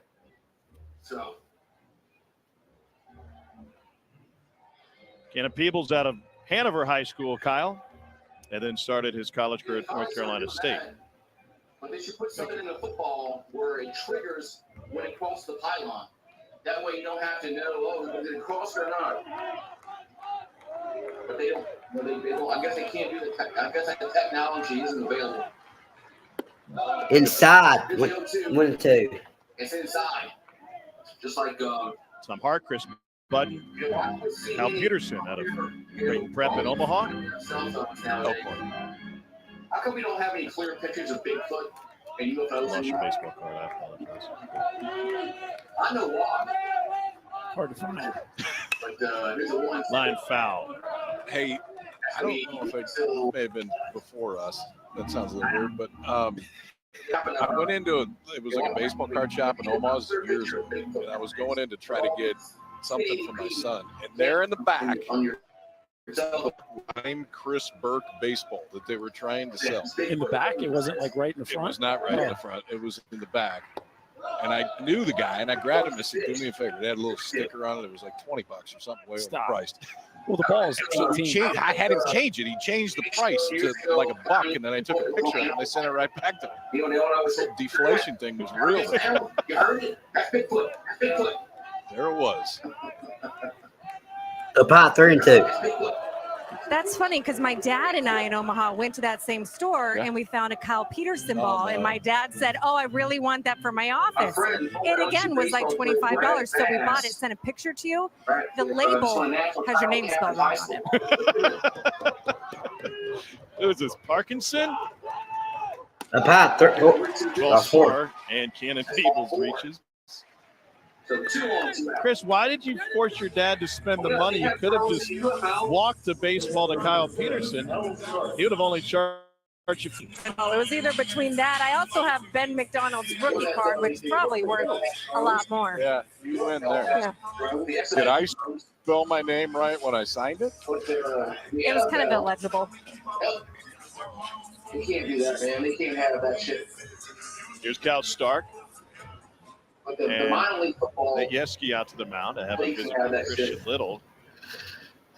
Back-to-back strikeouts of Tears and Curley. Sandwiched with the ends and a walk to Peebles. Oh, Alabama, a 4-0 over Tennessee in softball. Holy shit. The little stuff is guys warming up the really bullpen. Interesting. If I'm a professional scout, like it's just can you command it? Can you get it on the consistency track that you need to be able to execute as you climb the ladder in professional baseball? But just looking at the stuff, the raw stuff, boy, somebody's definitely going to give him a chance. He's still only 21. He's played 4 years of college baseball, so there's an experience component to it. But the other thing, and we've seen this plenty of football, he's going to pitch. It doesn't matter what the score is. He's going to pitch when he gets into somebody's system. He can't do it as much in college because he's going to win. In the minor leagues, that's not the case. We're trying to develop guys for the next level. I'm with you, man. This wrinkle, the cutter, it's his separator. And he still throws 97. Like Florida. Welcome. Here comes the pitch. That's going to be a ball 1-0. Going to start. Cal Stark on the map, hitting. I don't know. Was Stark coming up? I mean, maybe he just a little needed a minute. But with Stark coming up, it could be a scouting report discussion, or maybe just something mechanically that Nate. Outside. As he falls behind 2-0, I think there's a piece of it too where you're talking about the dude who's on deck. Hey man, here's how we're going to attack Stark, and we need to do it confidently over the plate because you can't nibble here and end up with Christian Moore up to bat because you weren't able to put the ball in the strike zone against Stark. Swing and miss, 2-1. Is he hurt? Oh no. That was ball 3. And now a little hurt. And as little as last pitch was 86. Punched over.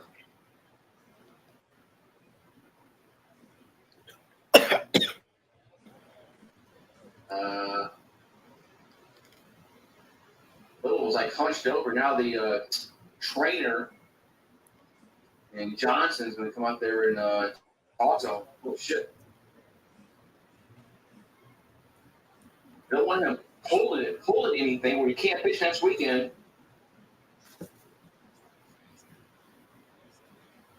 Talking with the LSU athletic trainer, Jay Johnson is also out there. And I don't know, maybe just kind of like he pulled something. He just immediately goes down. He kind of hunched over. That hard cutter again. He pulled something. Now I don't think LSU softball's been really So at 86, the velocity not off that much. No, it's typical. It's within the normal range for the cutter. I hope he do. I would say this: if he's knocking off the mound already, it's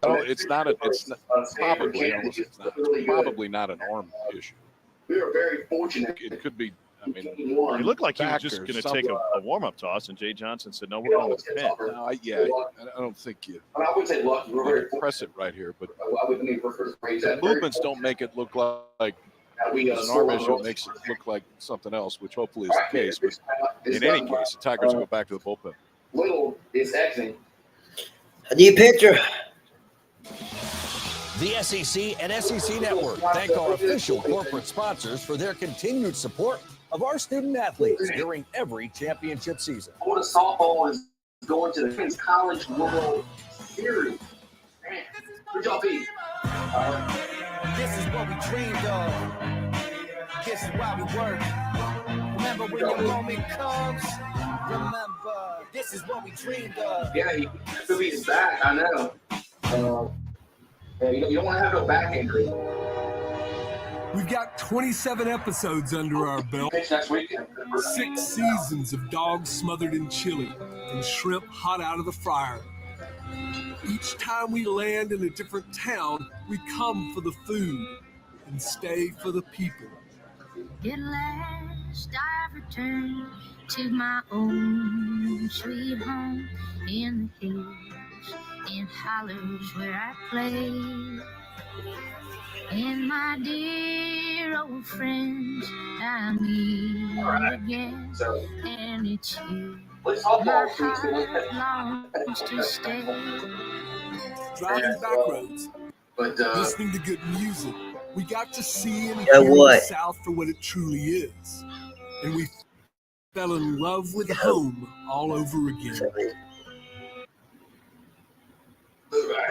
The True South Marathon is brought to you by Visit Sevierville. Christian Little into the dugout and straight into the tunnel and back up underneath where the clubhouses are here in Hoover. This was his first pitch. Yeah, the first pitch to Cal Stark, you can see a little bit of discomfort, a little bit of grimace. Throws another one, and then this is the third pitch of the at-bat, and it takes him to a knee. A lot of things it could be. It is a smoking hot day out here. Feel like temperature in the triple digits, but Dr. Peterson? Yeah, I mean, maybe this is wishful thinking, but he wasn't moving like it was his arm. He was moving like it was something else. Whatever, I don't want to speculate what it was, but it's not the typical movement of a guy that had an arm issue. Hopefully it was something else that can get worked out. Sam Odette, we've already seen in this SEC tournament. Now we'll see him again. 28 strikeouts, 4 walks. The swing and miss is very good this year and does fill up the zone. He'll come in and inherit a little bit of traffic, though. 2 on, 2 out, a 2-1 count to Cal Star. Doesn't have as much time as he wants to warm up. He's from Southside, Alabama. About an hour away, northeast of where we are in Hoover. Ensley will return to second, Peebles to first. Any difference coming in out of the bullpen facing a guy where the count already lives? I think maybe with the first pitch, maybe do something different than if it was 0-0. But the one thing that makes you feel a little bit better, I guess, if you're LSU, is this guy's been a really good strike thrower all year. So even with a down count, it probably can go wherever he wants. Four walks, 26 innings.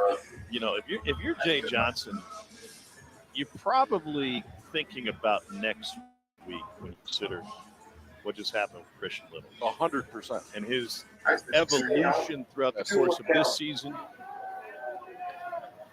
becoming a reliable piece out of that Tiger bullpen.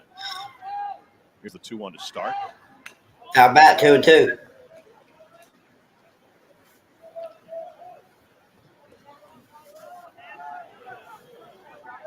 2 on and 2 out.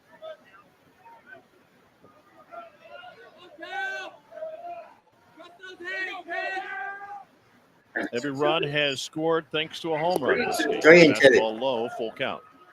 3-run shot for Billy Amick in the third to erase what was a 1-0 LSU lead on a Jared Jones home run in the first. Got to be getting a fastball here with Christian Moore on deck. 3-2 count, 2 outs. Pitch.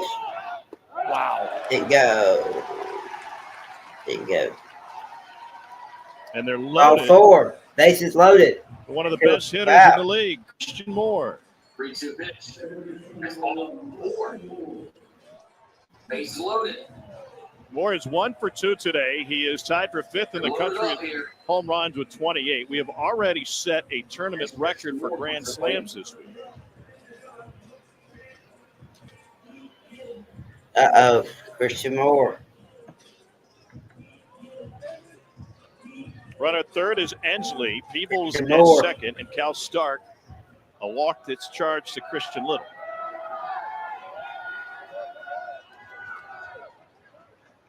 Inside 1-0. Inside 1-0. And Dutton's such a strike thrower. Just because you threw a 3-2 breaking ball doesn't necessarily mean you were trying to get a swing and miss. You could easily just be trying to throw something off speed, but in the zone. But he threw that pitch as if he was trying to get chase. I mean, to me, yeah, it looked like he was trying to get a swing and land it. Yeah. And okay, but now this is what you get.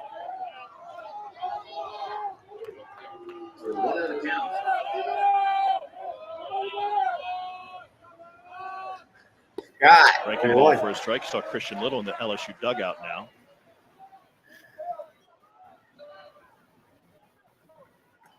And a 1-0. With a strike. Tennessee is 0 for 4 with the bases loaded this week. My next stream is tonight. Check my channel. 1 and 2. My channel shouldn't have my streams that I got set up. It should. There's a 1-1. That's going to be a swing and miss. 1 and 2. Poke to the right side, flagged by Milam. He takes it to the Tennessee threat. No runs on 1 hit. Bases left loaded. We've got a 2-run game. Middle of the 4th and Hooper. And you're out. This is not just a stop for allergies. This is a great price on what you need to survive the season. Backed by an expert. 3-1 Tennessee. Right in your neighborhood. You got the bottom of the 4th. Good job, Doug. You get out that freaking jam. How do the world's most innovative teams bring their ideas to life?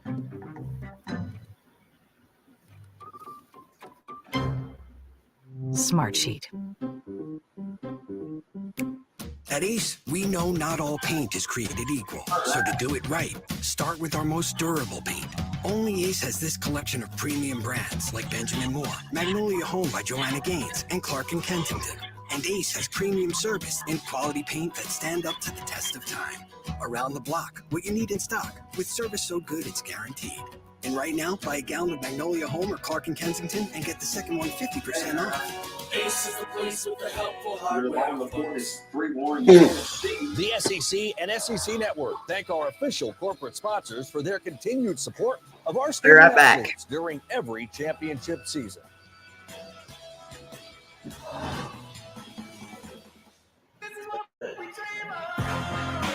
This is what we dreamed of. This is why we work. Remember when your moment comes. Remember, this is what we dreamed of.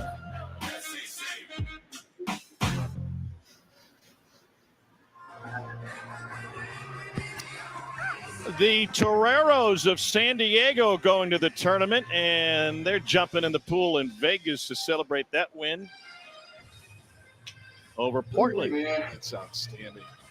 9th NCAA tournament for San Diego, the first since 22. We got a ton of tickets punched. We only have a few remaining here. The Sun Belt, the Mountain West, USA will all be decided today. Selection show tomorrow. The hell was that? All right, so 3-1. Here's Travinsky, who singled in the second. Tigers need to get their To short. Curley was playing on the grass, and there's one down. That's a pretty good celebration up in the pool. It's outstanding. They don't like it when the visiting team does that in Arizona, which has happened. But no, but at least there, it's fair game. Neutral site. Everybody go do a cannonball. Happy for Brock Undrich, too. Head coach who's now been there a few years, but he's got him back in the postseason. Did you guys have any wild celebrations, Berkey, in your day besides just a dog pile? I mean, did you use a swimming pool? No. Sorry. Baby pool? There's not a whole lot of pools at ballparks, Tom. Well, that's the third that I know of to play. Arizona, Miami, and now AAA Park in Vegas. I was not aware. There's a drive. Fountains in Kansas City. Or I might say play. No, it was out of play.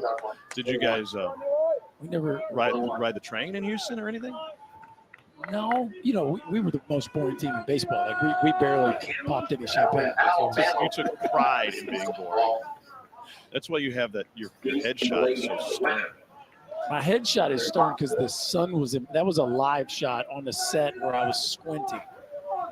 That was not like a studio shot. Obviously, you like it because you've never. I don't choose. You never changed it. What do you think I do the promos? You send it. You think a lot of me, Kyle. Thank you.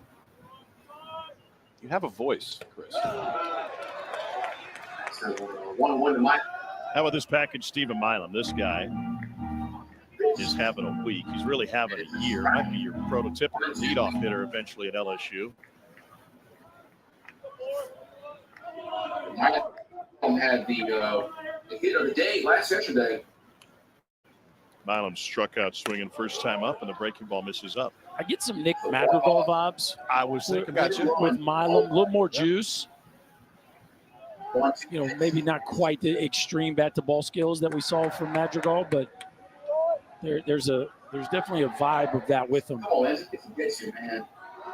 Sub 6 foot second baseman that puts the ball in play, and he's a better hitter later in the count. He's a better hitter with 2 strikes. And I asked him about it before the game. He goes, yeah, I know it doesn't make a whole lot of sense, especially with these pitchers that we face. You don't want to be down 2 strikes, but I'm just comfortable in this scenario. I've seen a couple of pitches, and I feel like maybe there's an element where they take it for granted based on the stat. No, I think that could certainly be the case.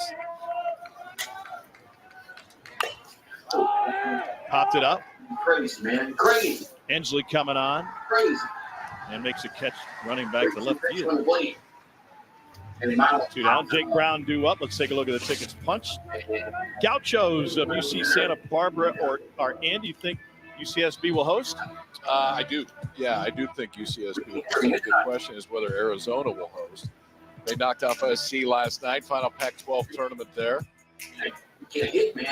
I think Arizona hosts. You win the Pac-12 regular season and tournament.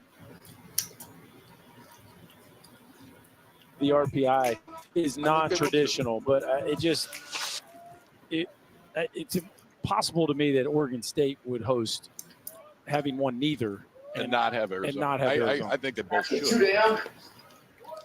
Outside to Jake Brown. And Brown's up. Tarleton won their conference tournament. What's happening with their automatic berth out there? They both get the automatic berth. Grand Canyon won the regular season. Tarleton hadn't been. How long they've been Division I? 2 years now? What do you have to wait? 3? Is that the time? I think the probationary period is 3. Yeah, Grand Canyon will be making its 3rd tournament appearance, first since 20 for the shortstop Dean Curley. Oh, we got to get a new pitch com. Yeah. Smartwatch. Oh, is that? I'm sorry. I just Baseball made can't an go back assumption. to calling balls and strikes the old way because everybody's so worried about signs. Brown struck out last time up.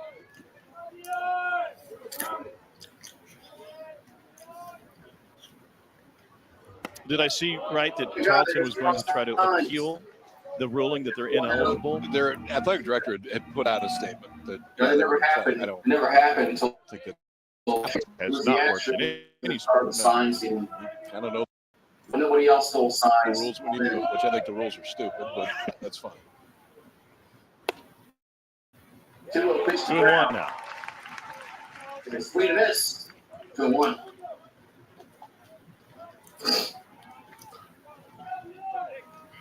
There used to be a rule that you could 2-1 pitch. fast track one of your sports and be eligible for championships immediately when you made the jump. It's going to be a inside. Ryan did that with basketball. You could pick one. You could pick one and say, listen, we meet this criteria. This sport's in good shape. We'd like to fast track. You were live at Some good job. Only big leaguer from Tarleton. You're winning. Don't. So 3-1 coming to Brown. 2-1 pitch. Somebody texted. Popped it up. Curly, long run, and he puts it away. Catch the full stop. Tom Browning. Chad Fox. So close. 3-1 Tennessee. 3-1 Tennessee.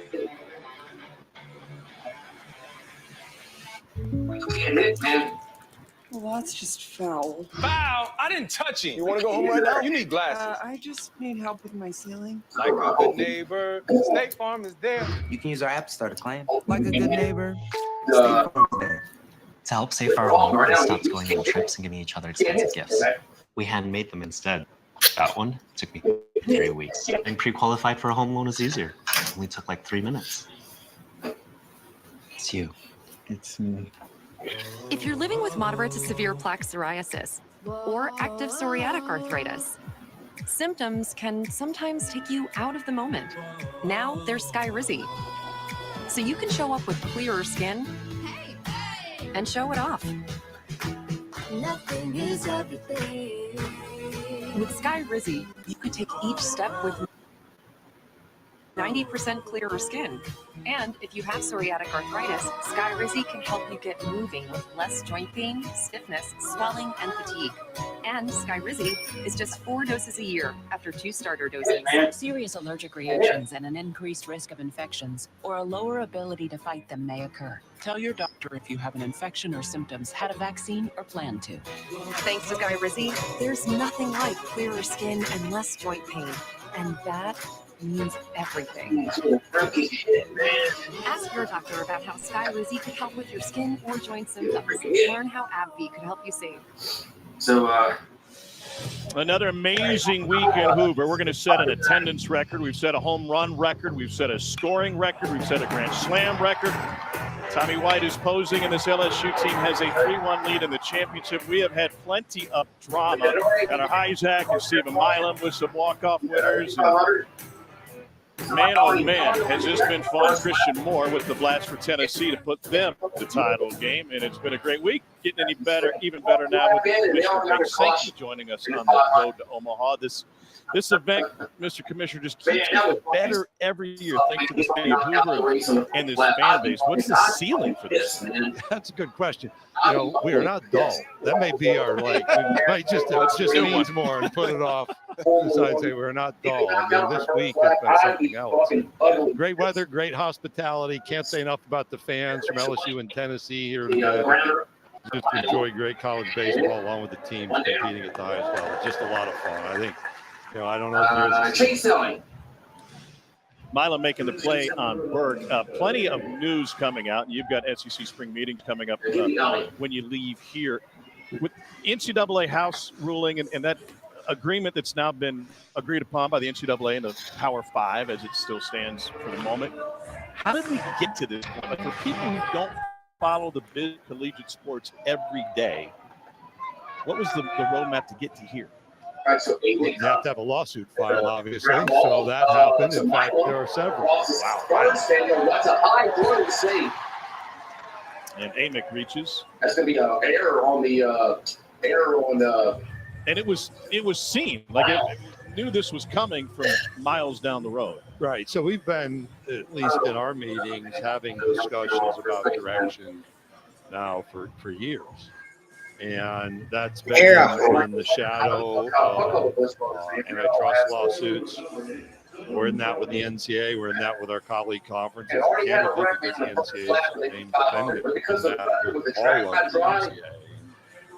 A lot of conversations, a lot of hard decisions that have been made to this point, and so a change has now been produced. Here's Jeff We're Head. looking to field at first base is that the runner touched the proper bag. LSU is challenging the touch of the white bag or the green base. The previous play is under review.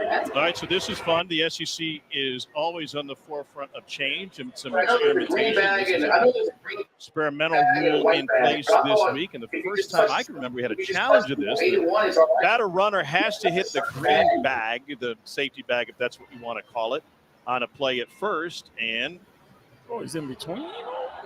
I think he clipped it. I think that's good enough. I think we're going to have some leeway here. I think that's good. I think. By the way, I really like this. I know there's others going crazy about it from a safety standpoint, but the other is, I mean, that swing and bunt play or something that the runner's lane and everything else, this takes it entirely out of play. I know it didn't look the way that we're used to having it look. The idea of it, to me, makes a ton of sense. We had a lot of conversation with our coach. Well, I even had 2 bags. The call on the field is confirmed. Runner safe. LSU has 1 challenge remaining. There's another look at Billy Amick getting down the line. What was their feedback? What was coach feedback? Well, when you do something new, it's a question mark over everybody's head. And then everyone's coaches has had somebody injured in a collision at first base. All right, so in this tournament, you guys have been calling games where somebody's outside the lane. Summer college baseball way back in the mid-'80s. I had it happen to me. Beautiful fun. Laid it down and caught the ball in the back, and I was outside the lane. So it very clearly puts you in the lane, avoids the collision. We haven't had those collisions this week. And I think it's been a good experiment. It should have been adopted in softball years ago just because of the number it's there. But I think we're going to help both softball and baseball if everybody would move to this universally. Do you think it stays next year? Should. Big play? Should. Speaking of change, we have some change coming in next year. You guys decided to go, everybody comes, single elimination. What are you most looking forward to about that? Well, we'll be at 16. And the 2 teams added are high-quality baseball teams. That will happen with Oklahoma, Texas across the board. Dreiling lifts this one, sends it deep to right center field. It is caught at the fence for out number 2. We magnify the level of competition yet again. And Tom asked me what the ceiling for this thing is. It does help us set up pitching for the next week. If you're in the top 4, you can use the regular rotation on almost the regular schedule. It allows teams that we had coming in here, like the example of why a tournament has meaning, that are on the bubble to play forward still. And if you look this year in the 14-team configuration at Oklahoma, played for the Big 12 championship last night in Texas, which historically has been really strong. It gives everybody the chance to play forward and fit in. It's different than double elimination, but I think when you look in the big picture, we can still have a celebration of baseball for a week and then prepare ourselves for regional. All right. Okay. Billy Amick, the runner first, Hunter Ensley at the plate. Back pick. I didn't know you had a touch of Not in time. You're a college catcher. What was your pop time? We didn't have it. I can tell you one time I threw to third. A guy was taking liberties on my arm. I just perfect throw down his face, caught him in the back heel. As he trotted home, the ball was in left field. And probably people say that about me a lot. Ensley lines one to right center field. That's going to send Amick to third. And Tennessee's got something cooking here. Going back to the house case. I know there's a lot of stuff to sift through and some growth and some tough decisions coming, but for the casual fan who just tunes in and shows up at ballparks and football stadiums across the collegiate landscape, what will they notice? What will change for fans? Well, first of all, when we get between the lines, all this stuff melts away. So I would say to the fans, let's focus on what's inside the lines because people still have a passion for college baseball, college football, college basketball, whatever. So that starts there.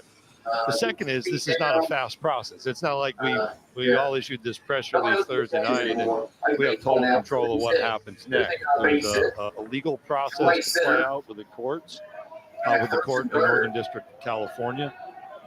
There's decisions that can be made at a conference level, some decisions can be made nationally. And it's going to be months upon months. And I would expect when we're back here next year, we'll have a level of clarity heading into the next academic year about the mechanics and all of those questions that are going to be asked next week by the media and Destin. Could one of the most immediate changes come with roster sizes, both limitations and dissolution of scholarship limitations with a sport like baseball? Well, we're headed in that direction. And I think in a number of sports, we could have been headed in that direction a long time ago, but that's for another day. That's not a switch that's flipped this summer. That is a part of the work that we've done. But I would expect we had a meeting of our athletics directors 3 weeks ago and got really in depth with what's that might be included. And I said, you know what, it's time to stop. There's no need to rush that part of the process. There are some really key decisions to be made across the board. So let's put a pin in the issue and then let's make sure we come back to it soon. So broke a record for most home runs here in these Grand Slams offensively. It's as high as it's ever been.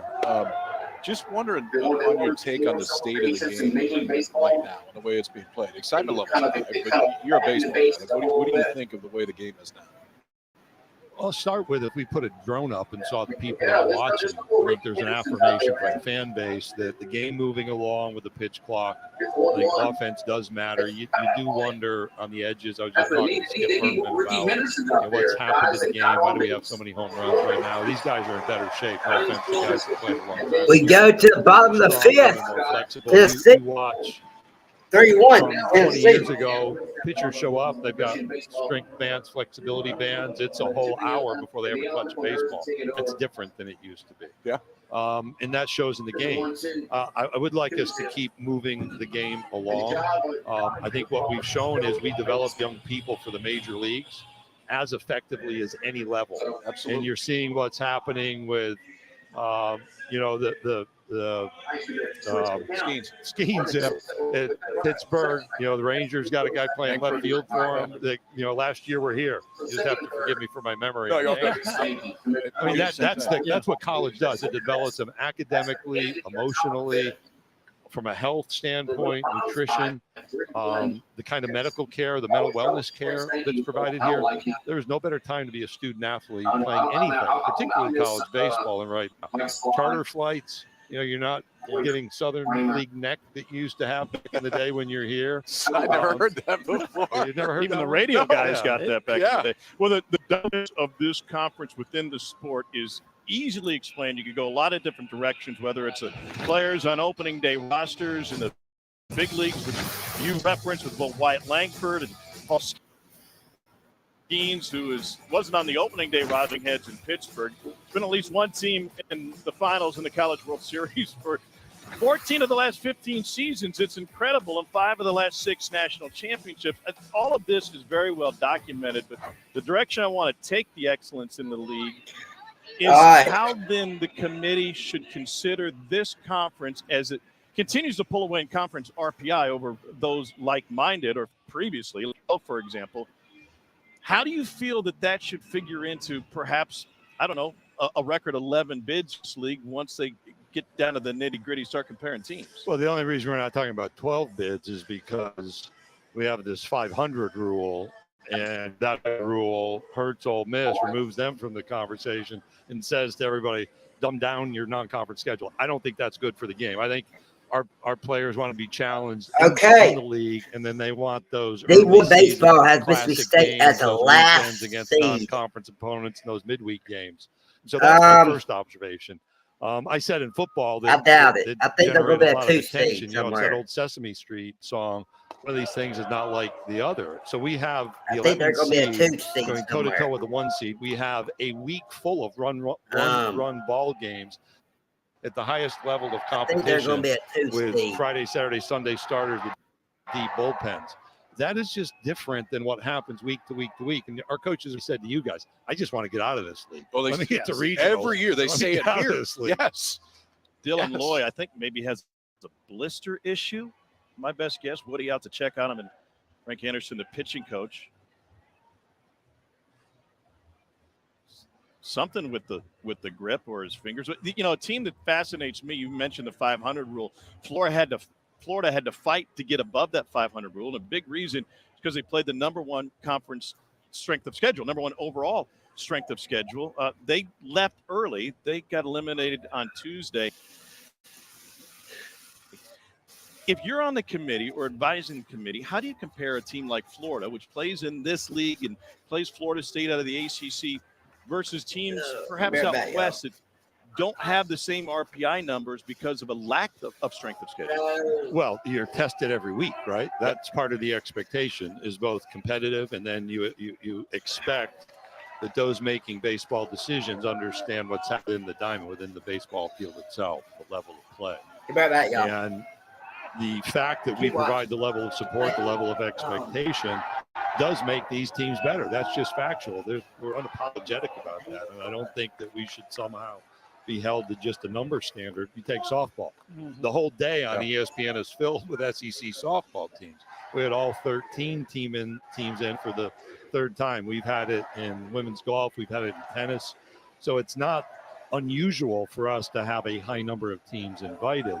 And they should be judged based on their merit. Merit is the overall schedule they play, conference and non-conference. It's also their ability to compete for that national championship at the highest level. And let's go back to 2 years ago. We're debating whether Ole Miss is in or out. Mm-hmm. And they won the thing. Yeah. That tells me you can be way down our standings and be the national champion. There's this phrase that started floating around a couple of years ago, and it mainly applied, I believe, to football, but the phrase is SEC fatigue. Do you feel like selection committees in any sports or administrators have that? Is that a real thing, or is that media made up? They don't have the luxury of that. It's not in the selection criteria. So it's a nice commentary, but that's a compliment. You know, one time I was in the office with my predecessor, Mike Slive. We're talking through an issue. Nobody agreed, and I hit mute, and I said, Mike, we're the Yankees. And he's like, well, what do you mean by that? I said, we are the New York Yankees. You love us, you hate us, but you care about us. And that's reality. And I don't think that's about fatigue, but the expectation for selection committees, and I fully respect the selection process, is that they have to make some really hard decisions. And I think our teams are positioned really well to have that opportunity for 11 to still be competing. But we entrust them with the process, and I respect that. There seems to be a lot of precedence that goes on to the selection process. We talk about it a lot. There's a lot written about past years, past committees. The SEC's never gotten more than 10. But you talked about it. Texas and Oklahoma are coming in the league. So, I don't see any way where they're not going to get more. This league's not going to get more than 10 moving forward. If let's just say that only 10 go again, is that something that you guys would have a conversation about, bigger picture-wise, that it feels like there's a cap?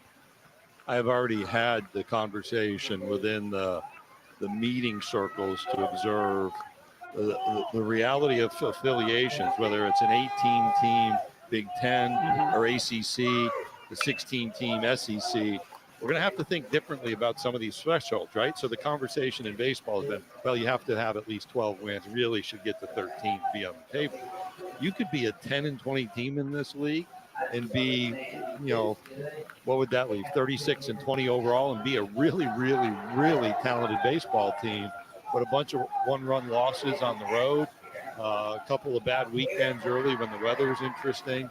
You know, that big picture has to be part of the consideration, and it's going to be a different league next year. Early makes a play on Milazzo. I mean, to your point, I saw Auburn early this year. What did Auburn, 8 games in the league? Yes.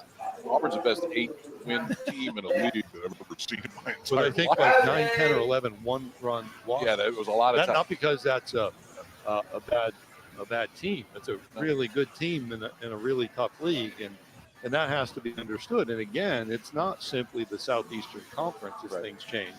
Our volleyball is much better. You have to give credit. You know, Big Ten volleyball will improve with some of its additions from where it's been.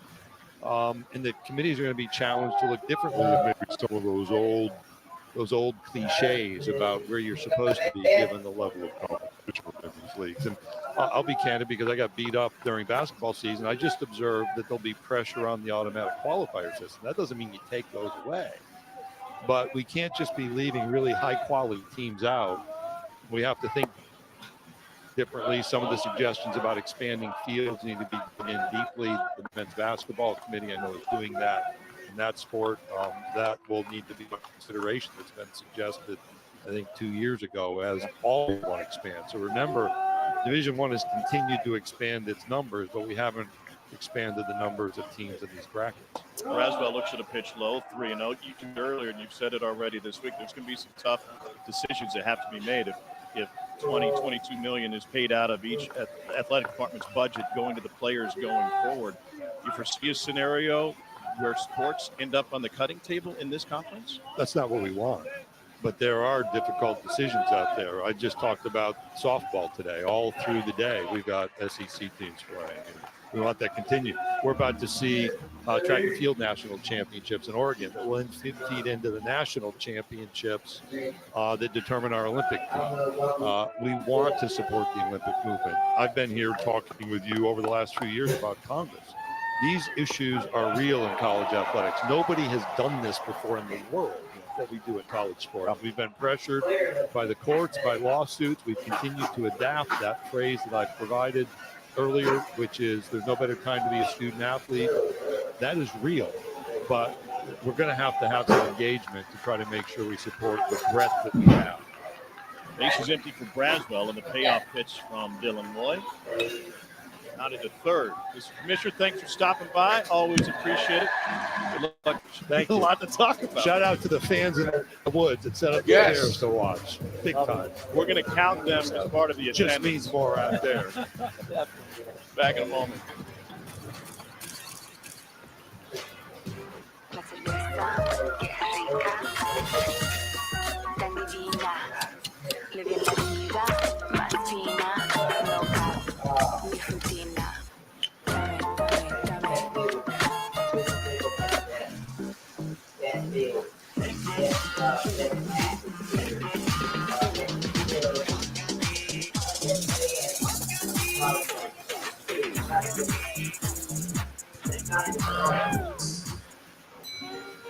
Happy birthday, Marty. Oh, no, you don't. Let me get this. Oh, thanks. You're too kind. I've heard that. Unlimited 2% cash back. The Wells Fargo Active Cash Credit Card. Lost in a sea of data? Get back on ground with Caller Tracking Metrics conversational AI tools. With One Financial, I was able to get immediate relief. That was such a great feeling. Who'd win? Tennessee. Oh no, what's going? Oh no. Discover hand-selected hotels around the world. Oh, I thought you'd have it on the Chase Sapphire Resort. Make more of what's yours. Elevate your home at LO Flooring's Memorial Day sale. LO Flooring, every step covered.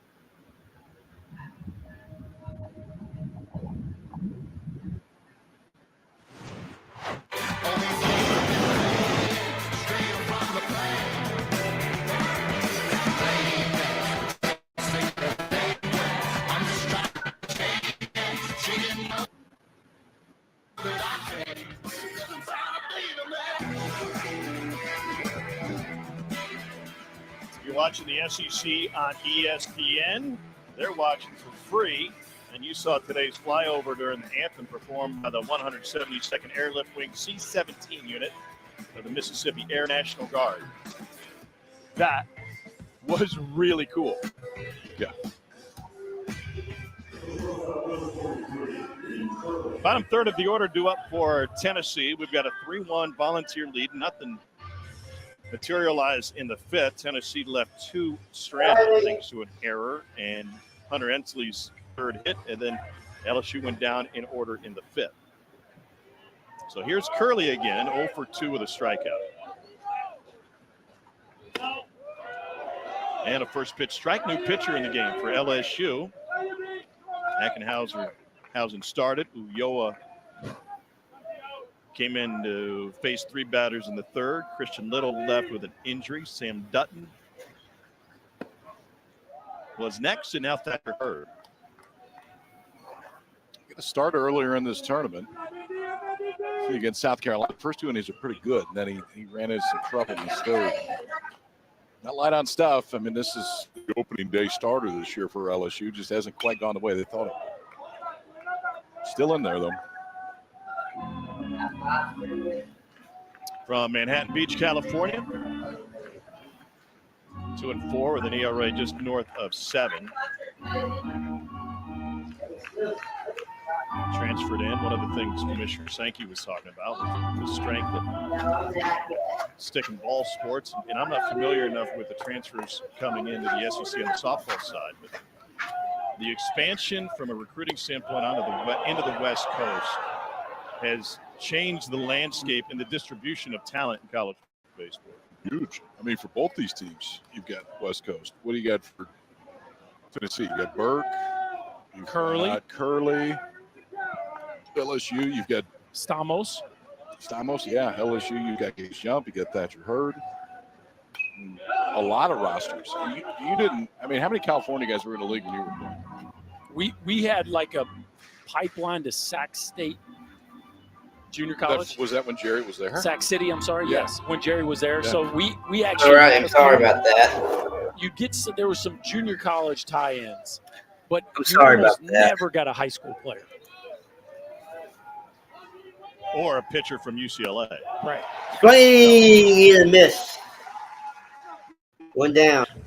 One down here in the 6th. Tuesday night, SEC Inside will have an all-access pass to this tournament. These guys put on an amazing show each and every time they do it. I know whoever wins this is really going to want to watch Tuesday night, but even if your team doesn't win, you'll want to watch 7 Eastern, 6 Central on the SEC Network. This place is absolutely packed. You know, throughout the week, we keep showing the berms and kids playing 500 down there and tackling each other, chasing foul balls. There's no room to chase anything today. Yeah, the adults have invaded the kids' area.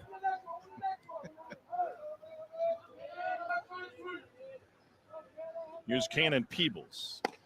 Swing and miss. 0-2. KP's 5 spots looking decent right now. The pitching in this game is Laughed at me, made fun of me, called me names. Now it has a chance. Apology accepted. 0-2 pitch. Name calling part. Did he go around? That was hard. It did that. Yep. Sorry. No. 1-2. 1 ball, 2 strikes to Peebles. That one did not have much.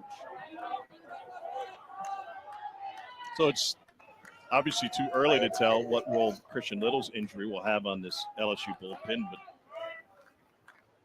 responsibility gets spread out a little bit, and if you're Thatcher Hurd, a real opportunity to be a high leverage guy now going forward. Or a starter, potentially. I mean, you get in a regional and lose a game, you got to fight all the way back through. At some point, his name is definitely on that list to potentially start the postseason. You know who your 1, you know who your 2 is. After that, kind of depends on those first 2 games. That's a good one there. Swing. Right. He's got that one. Looking. 20-mile-an-hour difference between the fastball and the curveball right there. This is the one where it looks like that elevated fastball is just going to stay up and out of the zone. Instead, going to get over the top of it, too.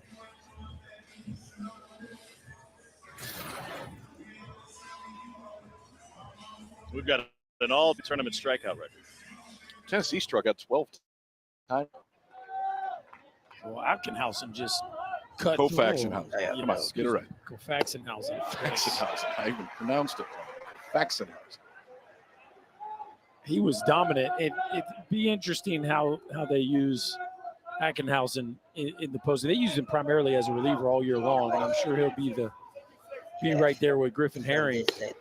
But if they could get, a comfortable victory or maybe even an incredible complete game performance, and you got Herring or Ackenhausen left for game 3 with some of the other guys that have emerged down the stretch, this LSU pitching staff all of a sudden looks very interesting. It's a short, charging Braswell on the run. Smooth. 1-2 frame work by Thatcher Hurd. It'll be Tommy White to lead off the 6th inning for an LSU team that trails by 2. Our house may catch. I'm Janet Hines. I can't be seen eating non-Hines ketchup. Do we have any Heinz? There.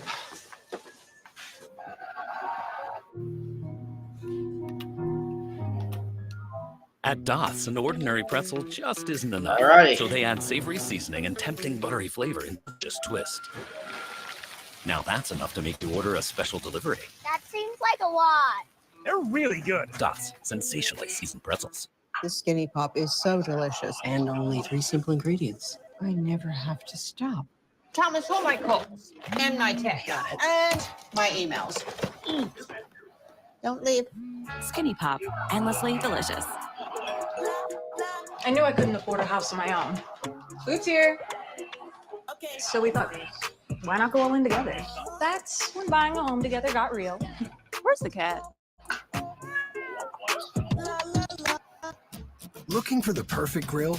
Find yours at Ace. Because at Ace, the perfect grill comes with free assembly, delivery, and fuel. Like the Weber Gas Grill, Big Green Egg Charcoal Grill, Traeger Wood Pellet Grill, and Blackstone Gas Griddle. You won't find all these premium brands and service at a warehouse store, only at your neighborhood Ace. Around the block, where you need in stock, with service so good it's guaranteed. Buy a new grill at Ace and get free assembly, delivery, and fuel. Ace is the place with the helpful hardware, folks. They say everybody's got a doppelganger somewhere. This guy just decided to show up looking like Tommy White, or maybe that is Tommy.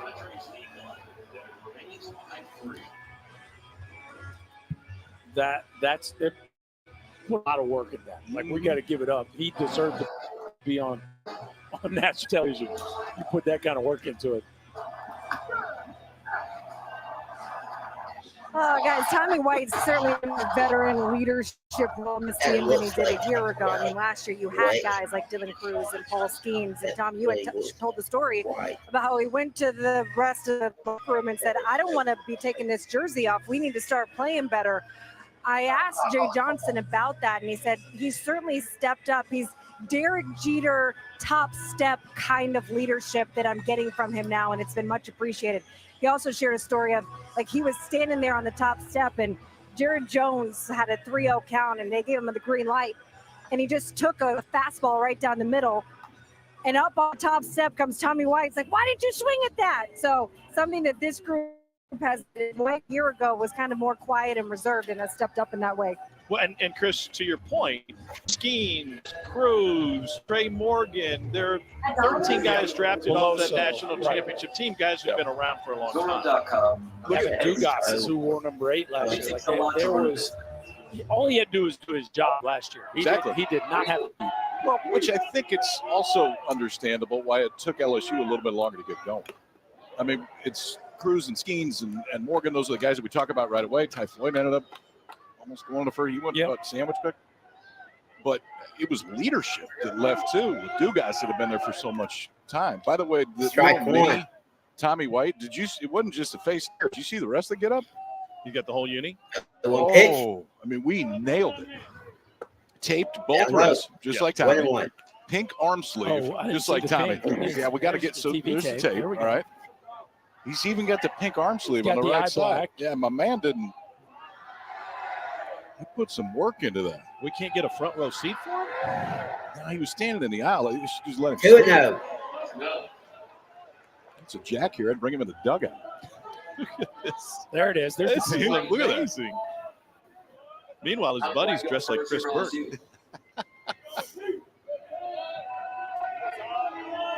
I'm always taking you as a half backwards guy. I know that. Well, we can't take him seriously. 3 balls and a strike. 3-1. How about Dylan Boyd still being in the ball game? 4 innings, 2 hits, just 1 walk, 4 strikeouts on this kind of stage. Let's talk about some serious trust in the dugout. A.J. Russell worked the first inning for Tennessee. Like, ooh, hello. Got a ball, 3-2. Underneath the camera. How would you explain the evolution of Tommy White as a hitter? We've talked about his fielding prowess improvement. Well, the chase rates decreased, not incredibly so, but it has gone down. The walk rate is the same. I think mostly with Tommy White, it's, he was known for hitting the ball at the ballpark last year you saw him really kind of take hold of this two-strike approach and become a true RBI guy. All four. And he works the leadoff walk here in the 6th. Take your base. He's like, whatever, walks don't really do it for me. Yeah, I'm here to hit. You dress up like this to walk, and hold up like this to hit. You don't get the nickname Tommy Takes by walk. Let me see. Do I look like Tommy White? He's on field. He's getting a lot of TV love right now. 2-1 pitch. So that looks like real hair, right? That he's. You think he's pasted glued real hair? Yeah, that looks like glued hair. That would be next up. Is foul. 3-2. Swing and a miss. You just roll in and where's your hair section? Looking to just tape some on my face today. I mean, you tell me. No, it does. Yeah, it does. I'm just slightly concerned with that revelation. And I think it's wonderful. You got it anywhere. It's probably a bucket. It's one of them. You could share some of your beard trimmings that are all over your shirts with them. Yeah. 3-2 pitch. If you joined us late, Jared Jones hit a home run that still hasn't landed back in the first inning. It was 26th of the year. And it shifted a little bit. But it was blowing straight out to left. He took advantage. How far does that? 470, hanging breaking ball, and the wind was gushing out. It still is, but that needed no help. Skip. Go skip. There you go. A little skip. You cheated him a foot. It was 471. Excuse me. The wind gave it a foot. Jones up. 11th for LSU as a team. Tied for second most. 1-1, nobody out. Here comes a pitch. Swing and a miss. 0-1. Cal Stark with a visit with Dylan Loy. Yeah, up there. They're flying away till 19 and do something. They're going to make us wait. The commission didn't seem too concerned about the home run rates. 0-1 pitch. I think his argument is dead on. Like, look at interest in the game. Yeah. I mean, if there's something really wrong, it wouldn't be 12,000 people, whatever it is today. Jones. Well, the concern, and he didn't voice it with us, but he is obviously a very bright man. There is a safety component that's coming up with the exit velocity off of these bats and with these humans. I don't think it should go any further than it is right now. I think what we have right now is going to play. But, yeah, it's fair. Well, he gave a lot of the training athletic arguments for why the home run is increased. The question is there an equipment piece to why the home run is increased? And we don't accidentally keep running up against records that were set in the late 90s. That's not an accident. The equipment was completely different. That's right. To be fair, in the 90s, the fields were bigger and the ball was softer. Now the fields are smaller and the ball is definitely harder and the seams are flat. So that is the equipment that, I don't know if you'd argue they cancel each other out, but the bat is definitely different now. But there's other things from an equipment standpoint that are more advantageous. But there's zero doubt the athletes are bigger, stronger, faster. The training's better, the coaching's better. I reckon. I don't want to. The draft is smaller. All those things have led to it. The strike zone is much more pro-like than in our day. I think, what's interesting is strikeouts are up, which speaks also to the immense talent of the pitchers, because even though the strike zone's smaller, the stuff is so loud that there's still tons of swings and misses. Swing and a miss on the 3-2. Tommy White over at first base. Chris Budden, who is in the seats? I am with Bryce, 11 years old, huge Tommy fan. You like the get up here. What have we got working?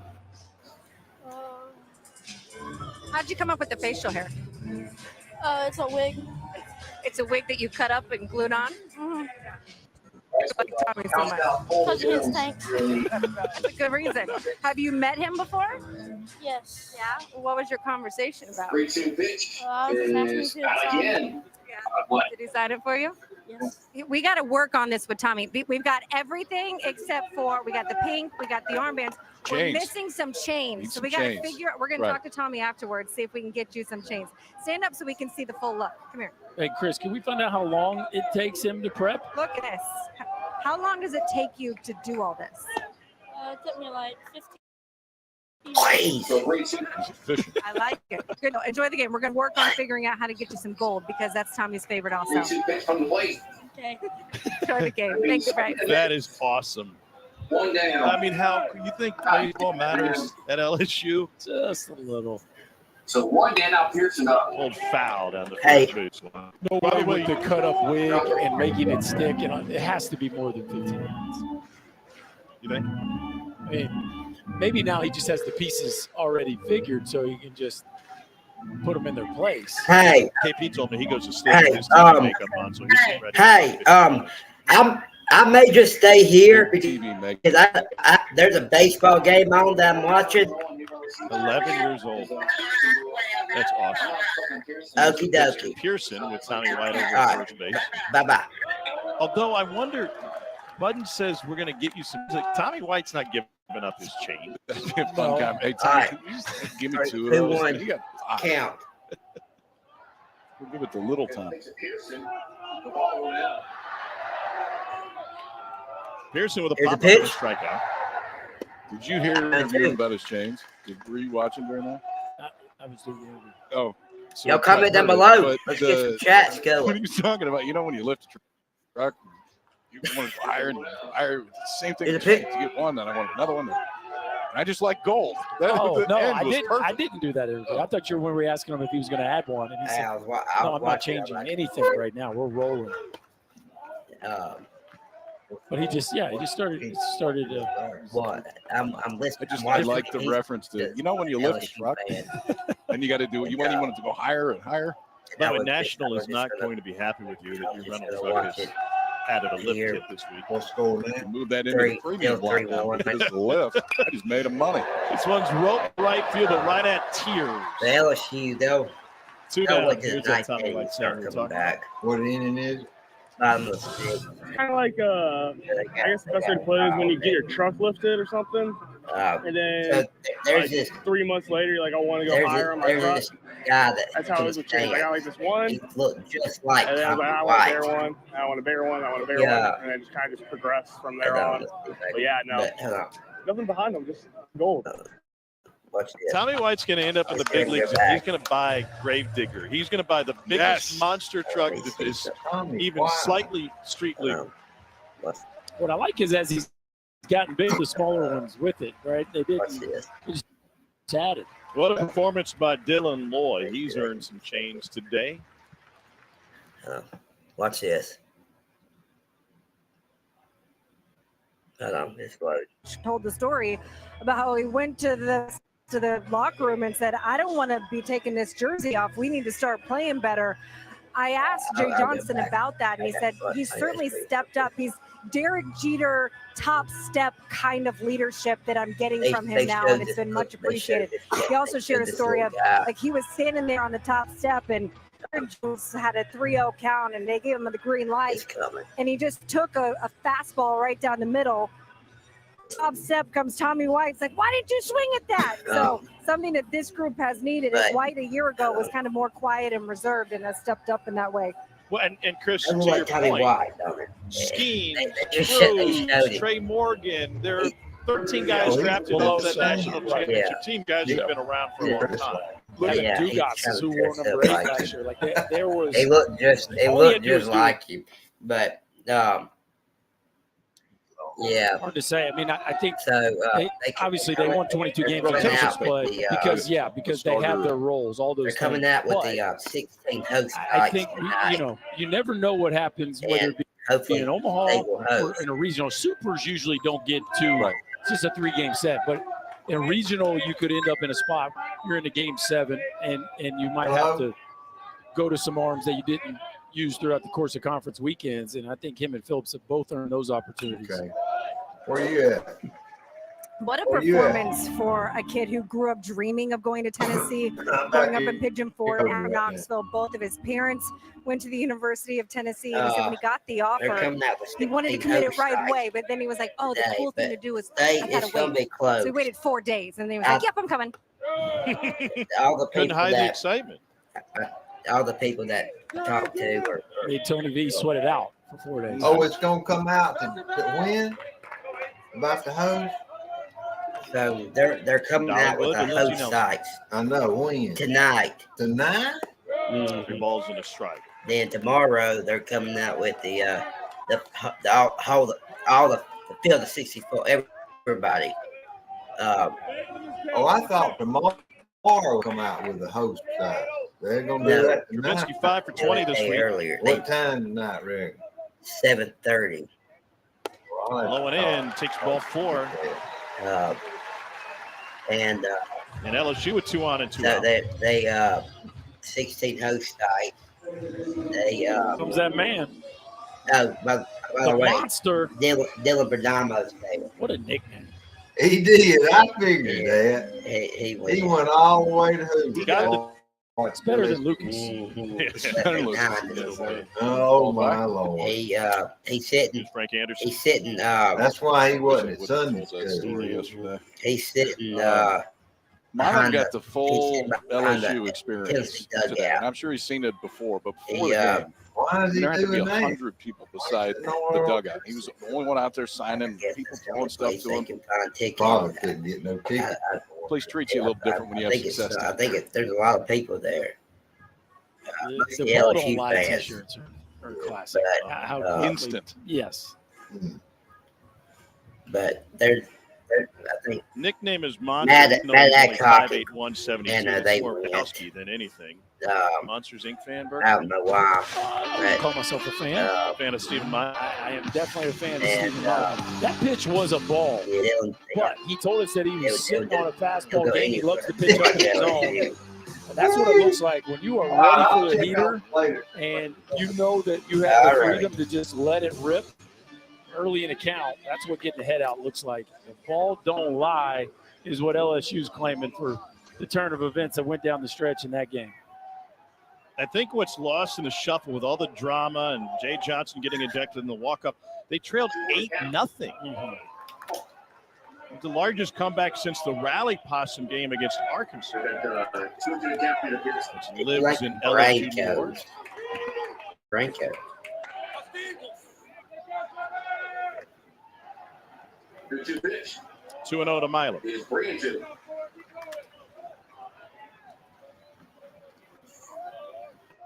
More comfortable the deeper in a bat you get into? I don't know if the numbers dictated it, but I definitely felt that way in college. That the longer the at bat went on, the more comfortable I got. 3-0. You know, don't get me wrong. I liked hitting 1-0, 2-0. I mean, this guy's slugging 150 points high, and when he's behind in the count. I think the other interesting thing about Milo, he can three left-handed and 327 right-handed. So it's a true switch hitter. 4 straight zone. Bases are loaded for LSU. And the freshman Jake Brown is due up, but they're going to hit Ethan Fry and try to make some noise with 2 outs here in the 6th. KP said it when Andrew Benke came in the game. Just 4 walks on the season. 4 walks and 21 and a third entering the ball game. Kirby Cannell getting loose. Might expect Ethan Fry to be aggressive early in this pitch hit appearance. It takes Kirby Cannell like 3 pitches to be ready. So at this point, if they need him, he'll be ready. Fry pinch hit to start the 9th against South Carolina yesterday. Swung at the first pitch. Us in today because I came around think to we'll score get after even leadoff more double. support from the committee than D1 would. Tony Vitello going to make a D1 has change. to be political and not consider 50,000. Faces 2, the walks committee of does both. not. I think we could still be. Kirby Cannell being shared, and we'll tell you about it after this.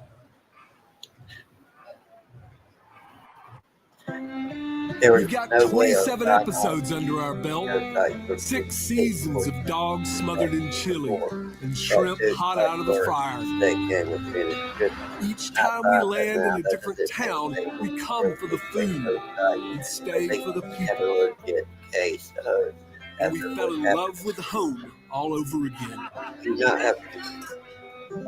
The True South Marathon, brought to you by Visit Severe.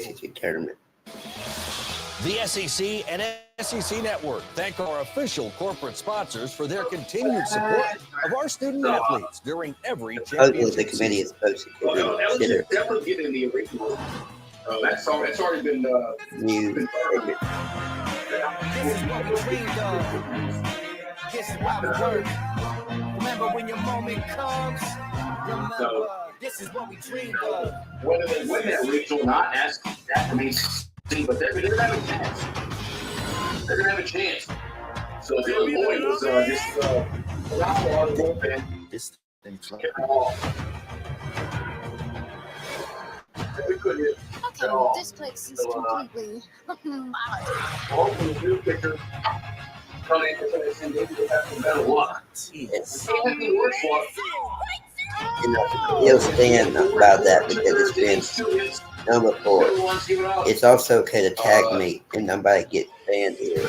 Rally Cap Cruise on tonight. Breakdown to softball supers and this SEC championship. Look ahead to OKC, the Women's College World Series, and our regionals, which start next weekend. Coverage at 11:30 Eastern, 10:30 Central on the SEC Network and the ESPN app. So Beatty on the mound, he's another lefty. So He's been out there a few times. In fact, he's been out there more than anybody else that's ever wore that uniform on for the 26th time this year, the all-time appearance leader at Tennessee. Generally, they're not long ones. This one may not be either, but the biggest is to try to get him out of the jam. Ethan Fry heading with the bases loaded. We have had a record number of grand slams this week. Well, we've set just about every other home run record here recently. Why not grand slams at the Hoover Met? Tigers have already hit 2. See if they got a third up their sleeve. You're in the sixth. Cannell's first offering to the pinch hitting Fry just misses away, 1-0. They're looking for stuff lines. That's 2-1. I mean, he's going to throw mid to upper 80s. Probably not going to be anything more than that. Throws a ton of sliders, whether it's right-handers or left-handers. It's primarily the approach. See the big one there. Whoa, back pick. Get him! How do you get picked there, buddy? Man. 5th pickup of the season for Cal Stark. He had to play on with Blake Burke. 3-1. Milam erased, and they're going to review this. LSU with a challenge. LSU is challenging the ruling. Previous play is under review.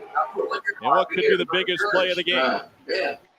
I do that. This is the old Cardinals play between Yadi Molina and Albert Pujols, where you are in a jam where you do not like your spot. Watch, Blake Burke comes from out of nowhere on a full sprint. Cal Stark dots it to the front edge of the bag. Timing, precision, and man, is that close at first base. They've shown the replay a couple of times in the building. Fan bases don't know quite how to react. He's out. I mean, it's dirt that goes up, so you can't tell exactly when the hand gets there, but they're not. I'd be shocked if they overturn this. But right-handed first baseman, he's safe. Blake Burke moves around that base so differently, and it's that play where the left-handed first baseman gets a huge advantage. And the throw was perfect. Stark, I mean, he has done that a few times, throwing behind runners, but this one is. And get your points. Jeff Head will announce the decision. Let's see here. After review, the call of out at first base stands. LSU is out of challenges. However, starting in the 8th inning, they can request a crew chief initiated review. You talk about guts, and this is where you can kind of see where Mark Long and Stephen Milam lost track of Blake Burke. He starts to the other side of Milam to begin with, and then ends up on a full sprint And what a throw from Cal Stark. He took off before the pitch. It was all set up, timed up perfectly, and a dot from Cal Stark. You know, over here, big change things. We've got 27 episodes under our belt, 6 seasons of dogs smothered in chili and shrimp hot out of the fryer. Each time we land in a different town, we come for the food and stay for the people. So, and we fell in love with home all over again. The True South Marathon is brought to you by Visit Sevierville. Lost in a sea of data? Get back on solid ground with Call Tracking Metrics conversational AI tools. Just one Aleve. 12 hours of uninterrupted pain relief. Aleve. Are you trying to grow your brand using outdated tools? You're just not cool anymore. I told her. Making connections is easy with SurveyMonkey. Get market research delivered in hours.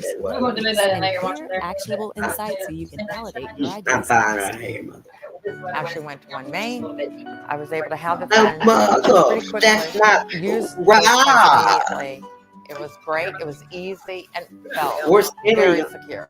Oh, no, I can't. We're watching the game. I'm watching. I got to watch it. Are you going to the end and watch it? I don't know, maybe after it gets over. I will, maybe. Where's she at? But I'm full. So check this. This is not a pitch out now. Kirby Cannell throws a breaking ball, but you see Cal Stark is set up towards first base, and Blake Burke is on a full sprint at the pitch. So he is ignoring the pitch. Wonder why he looking at the bag like that. What I think is interesting, usually when that play, it's a fastball off the plate. The fact they threw a breaking ball and pulled it off is even more impressive. Cal Stark's setup in that was absolutely perfect because he's already opened up. He was essentially set up facing towards second base, and so the movement into that throw made it so much easier. That was everything that needed to go right went right. Christian Moore with a swing and a miss. So Jake Brown, you'll hear LSU. The face is juiced. Look at this knee when he goes to set up. Watch his right knee, right there. See how open he is to set up? Yeah. Everything, though, it makes that throw so much easier. That's why it's odd that they would throw a breaking ball going away from where he's set up. So it's, you almost wonder if there was a pitch decision malfunction, but that'll earn you a PB&J there, Tommy. In that scenario, as Moore rockets this one foul, is that only between Stark and Burke, or does everybody know? I would say those two definitely put it on. You would think the pitch call, whether the dugout knew or Kirby knew, you'd think the pitch call would just be fastball away. Yeah. So in that case, I think it's only those two that knew. Cannell doesn't need to know. He just execute the pitch. The bases are loaded, and there's 2 down. Moore trying to straighten it out. That one's going to end up on the berm. I don't know that they kept the official stat, but the carved out of more big jams down through the years of Pujols and Molina than you can count. Those guys were great at it. And there's got to be a guy on second base. I mean, it has to be where you're playing behind him, and the lead at first is totally different. 25? No, I can't pull. I can't pass 25 anymore. Popped it up. Who wants it? Remember on the TV show 30-something? Just a mound. 30, 40. Yeah. One of those. One of those things. Well, that had potential for disaster. Yeah, because sliding catch on the mound. You got to get the pitcher out of the way. They're not capable of catching pop-ups. Get them out of the way. Get the pitcher out of there. Good job, Thatcher. Get out of there. Here come the athletes. And here comes. No problem. Right across the cover. Yeah. That'll get you a little. You got to get the 40s. You got holy fuck. Great job. 40-something. There's Blake Burke 0 for 2. So we're going to miss a breaking ball from Burke. Would you wave them off right there? I'm pushing fucking 50 years old. When I was pitching, I had priority over everybody. You know, usually the shortstop does. We ended that. If I call it, I got it. What was your range? Minimal. But that would have hit the rubber. That one I think I could have got to.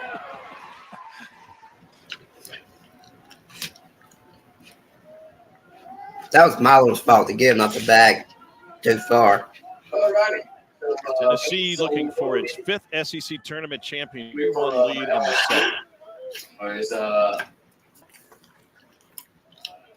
1-2. Tennessee made a change again as Kirby Connell from Johnson City, Tennessee up. There's Blake looking at the pitch clock. He's a 4-0 with a 4 ERA. You got part of his routine when he shows up at a new ballpark is finding a spot that he can focus on. This turns into a looping line drive, and Burke's got his first hit. So at Lindsey Nelson Stadium, he's picked out a spot in the visiting dugout, which is down the third base side. You know, I just watched Joey Votto, and Votto would step out and stare down the left field line in whatever ballpark, but I noticed it in Cincinnati. And there's some thought that if you're a guy like Joey Votto, it helps keep you on time. You go opposite field, even better. But why the focus? Like, what does that do for a hitter or a pitcher to have like? Here it is. Well, it's almost always associated with an exhale as well, which is going to be to release anxiety. But a lot of it too is like clearing what just happened and moving what's coming. So you're okay. You gotta be Let me process where I'm at, what I'm doing. For some guys, it just becomes just such a part of their pitch-by-pitch routine. First base. 1-0 to Amick with a 3-run home run earlier this game to end an 0-for-17 skid. Well, we talked about how things can come and go and the law of averages, and you could feel it coming with Amick. He just took it a hitter. He's not going to go in too long of a slump. So the 3-run homer, and then his last time up, officially he reached via an air, but it was a 108-mile-an-hour bullet right at Monster Milam, who's playing him to the shortstop side of second base. So he's clearly seeing the ball much better today than he has the rest of this week. What are you doing there, man? Why are you going to run yourself out the fucking It head? has a similar setup to Cole Messina we saw from South Carolina. Yeah, a little more muted version of the lean back and then kind of compress your chest out over the plate. It's like the upper body works away from the plate and then towards the plate as he loads the bat. Do you guys remember the pitcher last year, Quinn Matthews, out of Stanford? He was known for going 156 pitches. He would find some red whenever he went to the ballpark to focus on because the red would fire him up, and that's what he needed. Nothing calm. He wanted the anger. He wasn't looking at the pine trees out behind. Eucalyptus. Yeah, he's out. Red, look at a comma, look at a clock, you could look at nachos, all of those things. All of them can really simmer. Why, man? Only 2 commas in the game. Look how far, look how. He's yesterday. halfway the same base. Runner on the move, fouled straight back. Interesting, they simply work right here. Yeah. Unreal, man. There goes our chance. Bags on the year. Amick, of course, that was our chance to get back in a the little game. bit of a funk, 42 strikeouts. That was our chance. I know you want to stay out of the double It went play. away. You also run the risk of the strike him out, throw him out. I saw what you said. 9-10, he runs again. You're banning the fucking channel. And there's ball 4 to Billy Amick. They say.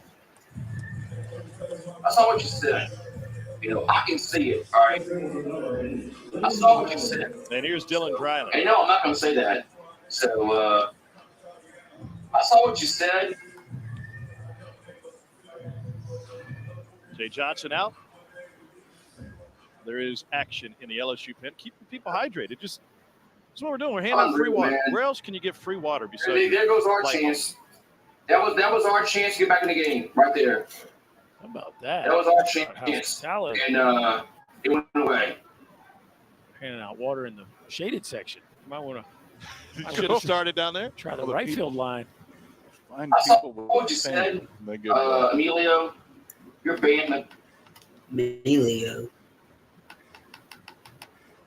Sun/Sunday. Elmer's getting loose on one side and Lore on the other for LSU. There goes Arch.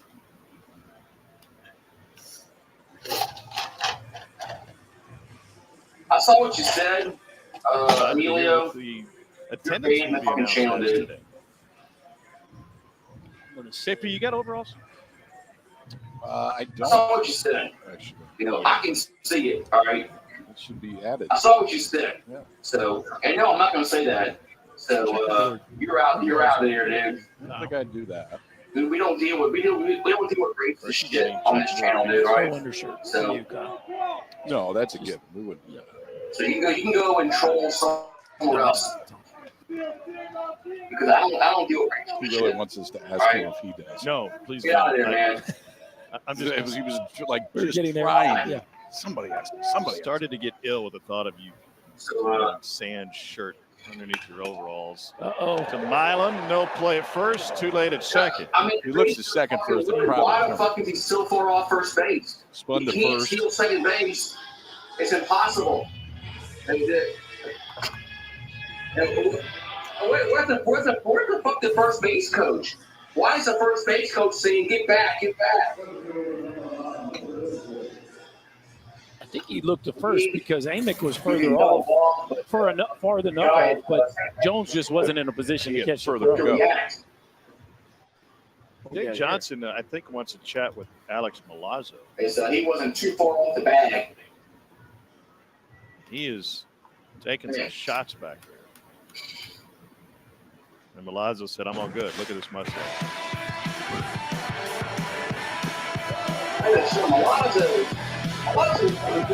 Working, man. He can really block the ball. I know they advanced the base on the fact that He's a really good defensive player. actually, yeah, that's the biggest reason he's in a catch and throw guy and handling a pitching staff. He is the best one they have. He's really good at getting down and getting ball. What'd you like about your catcher? They were great catchers. What qualities, KP, did they share with you? If you're thinking the same, that was always good. If they're putting down what's in your mind, it just the rhythm was a lot better. Milazzo is your guy. He's your guy. Up the middle, that one gets through. Around third is Blake Burke. Tennessee takes a 4-1 lead in the seventh. Fourth hit of the game for Hunter Ensley.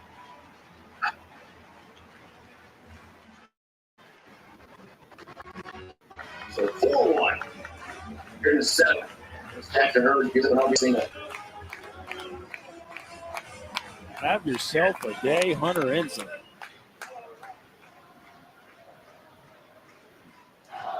Oh, you missed Paul Maneri with the name?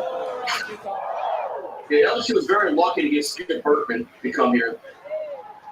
And his baseball knowledge just trumps. Into the line for Thatcher Hurd. LSU going to the bullpen for the fifth time in this championship game.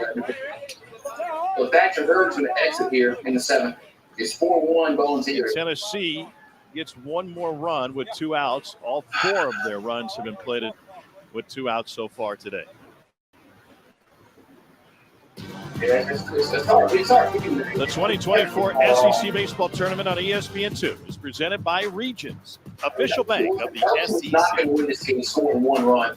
Wasn't going to happen. The SEC and SEC Network thank our official corporate sponsors for their continued support of our student athletes during every championship season.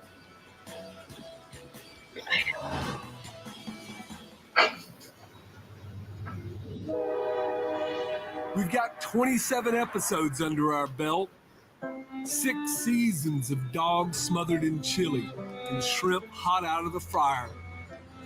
Each time we land in a different town, we come for the food and stay for the people. At last I return to my own sweet home in the hills, in the hollows where I play. And my dear old friends, I meet again, and it's you my heart longs to stay. Driving back roads, listening to good music, we got to see and hear the South for what it truly is. And we fell in love with home all over again. The True South Marathon is brought to you by Visit Severe. Ice cream. Yeah, Jay's a good crew. What's up, Brian? Remember when your moment comes. Remember, this is what we dreamed of. You know, the pitching really didn't come together like Jay Johnson thought. Patrick Hearn was he was one of our starters. Patrick Hearn didn't mount the shit this year. That's not Jay Johnson's fault. That's probably Patrick Hearn's fault. New pitcher for LSU, Justin Lohr. He enters with 2 on and 2 out. We should jump Tavares Tears coming up. They should have got 3 starters. Lohr was a big-time offseason acquisition for LSU. It should have been enough for us to at least host. He'll face Tears, who is 0 for 3 with 3 strikeouts. They don't look out that way. But next year they're going to lose. They're coming in here. Right, a chance to face his I think Johnny guys are grad eligible. Lowering them out. It's 1-0. I think pitch against LSU last year. No, Vanderbilt pitched in the Nashville region. Depends on where they get drafted. From Lake. He said Robbie has the info. Minnesota 2-0 with a 6.1 at 7 ERA. And I'll post his cell number 2-0 soon, so y'all can text him and find that. Tears came here swinging the bat really well this week. At a 7 for 18 clip. Homer and 5 ribbies. Had a big day yesterday. Just hadn't been able to square anything up yet in this one. 2-0 pitch. It's 3-0. I think you cut him loose right here. Do or don't? Do. Jump in, draft. A young man that can put 3 on the board in a heartbeat. What better count to do it in 3-0? I need to make a step forward this year as a strike 3-1. Last year he was okay last year. 3-1. He's close. Amick at second, Ensley at first. He's almost unpitchable. Y'all comment down below. To be unpitchable. 3-1 pitch is foul 3-2. But Evansville won the Valley. Tulane won the American. Those are your 2 bid thieves in the tournament. That is a pretty low number. Yeah. As low as it goes. Or maybe our Saturday. Years ago, we had 5. I don't think he'd be. You're a bubble team. That's good news. 3-2 pitch. That's a strike 3 looking. Strike 3 on Tears. He's got the sombrero. Lohr gets out of any trouble for LSU. A lot across, but 2 stranded. Yeah, it seems like when he gets flustered, it throws him off his game, and he can't recover. No. Are you crying? You know, if you're going to play sports, there's no crying in baseball. Or when you get any kind of adversity, an unlimited double miles on every purchase. You can't let it every day, and you can use those miles on any travel. Okay. And you know why? That ball was a strike. There's no crying. That ball was a strike. We called it a ball. Okay, whatever. What's in your wallet? Move on. Let's play ball. Man, you can't buy a bucket. You know you do. Your team can't buy a bucket. You gonna say buy a bucket of Corona? No. So, you bucket, Mr. Manning? Oh, who ordered this? Give me this. You think you slick? You're not slick. I got you this liver right here. It's not just a stop for allergy meds. This is a great price on what you need to survive the season. Backed by an expert right in your neighborhood. Walgreens. At Ace, we know not all paint is created equal, so to do it right, start with our most durable paint. Only Ace has this collection of premium brands like Benjamin Moore, Magnolia Home by Joanna Gaines, and Clark & Kensington. And Ace has premium That's what we can service do at and this. quality paint that stand up to the test of time. Around the block, what you need in stock with service so good it's guaranteed. And right now, buy a gallon of Magnolia Home or Clark and Kensington and get the second one 50% off. Ace is the place with the helpful hardware, folks. There it is, Tommy White in the stuff on the left. Tommy White, one of the best hitters in the country. Tommy Tukes walks it off, and the LSU Tigers will face the Gators in the finals. Top of the 11th, game 1. Beloso, big-time home run. The Tigers win game 1. The LSU offense has just been hitting on all cylinders. There it is. The Tigers are champions. In all SEC final last year between LSU and Florida, and the Sentinels Gold getting together in the LSU dugout. Quick team meeting, trailing by 3 here in the 7th. And McMahon is hitting to start the 7th. Ethan Fry raised Kirby Canal before the pickoff with the bases loaded in the 6th, and immediately before this half inning, Fry came out to the on-deck circle to give Bingham a scouting report. Wow, we won. Did you like getting that from a teammate? Yeah, I mean, I'd rather have it than not.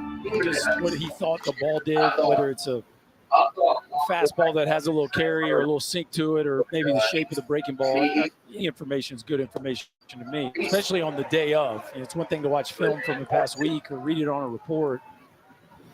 Game day information is all average is well below 300. I thought he'd be a little better this year. That's 2-2. That's why he hasn't really played that much lately.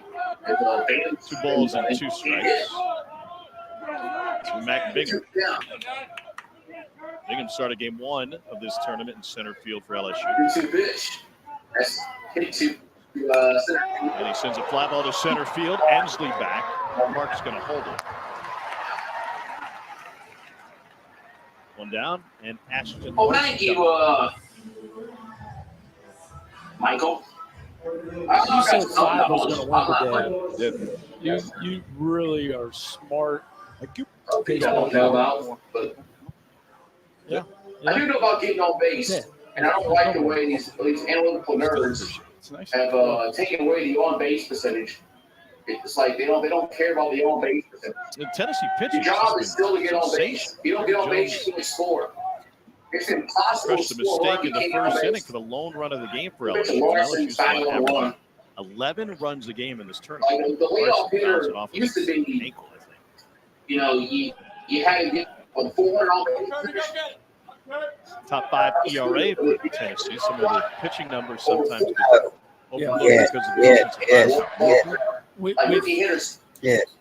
really coming into the year, Drew Beam was the only one you were certain of what you were getting from a standpoint. And then the guy who throws the first game of the year, who I think has a really good chance to be a very high pick next season, A.J. Russell, basically not giving you much. Pitching 6 games. Yeah. Get on base, you can't score. So to post a top 5 ERA with that is incredible. Fouled straight back, nothing in 2. I mean, you look at what you got today. You have, other than Kirby in the game right now, you have 3 pitchers that have gotten you to this point that weren't even part of your normal mix. Did he go around? Did he go? Did not.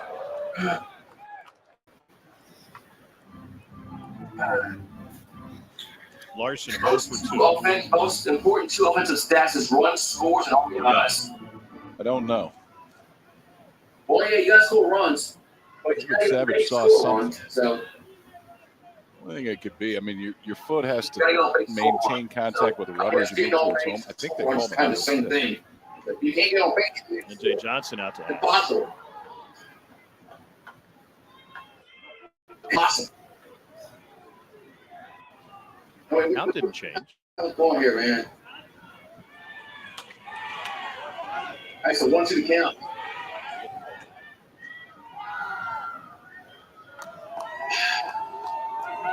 I can't be hit the fucking today, man.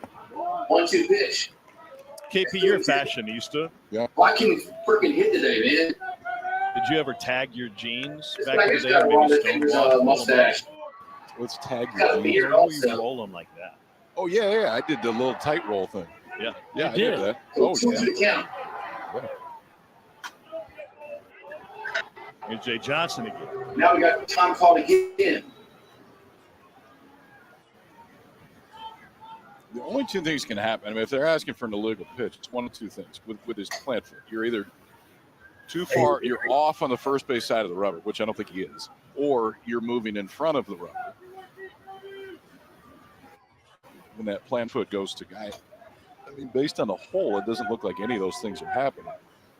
Then you got to start to where there's at least contact right there. David Savage saw something at first base, but the count didn't.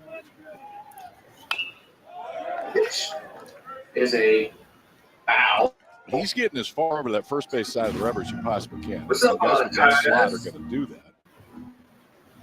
Half the foot is off the rubber, which is okay. Just something has to be touching.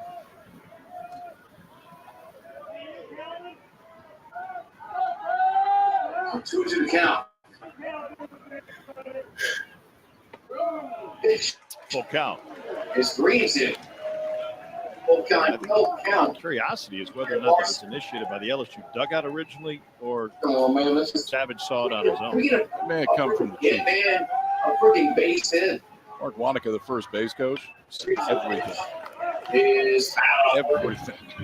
I mean, that's like baseball savant.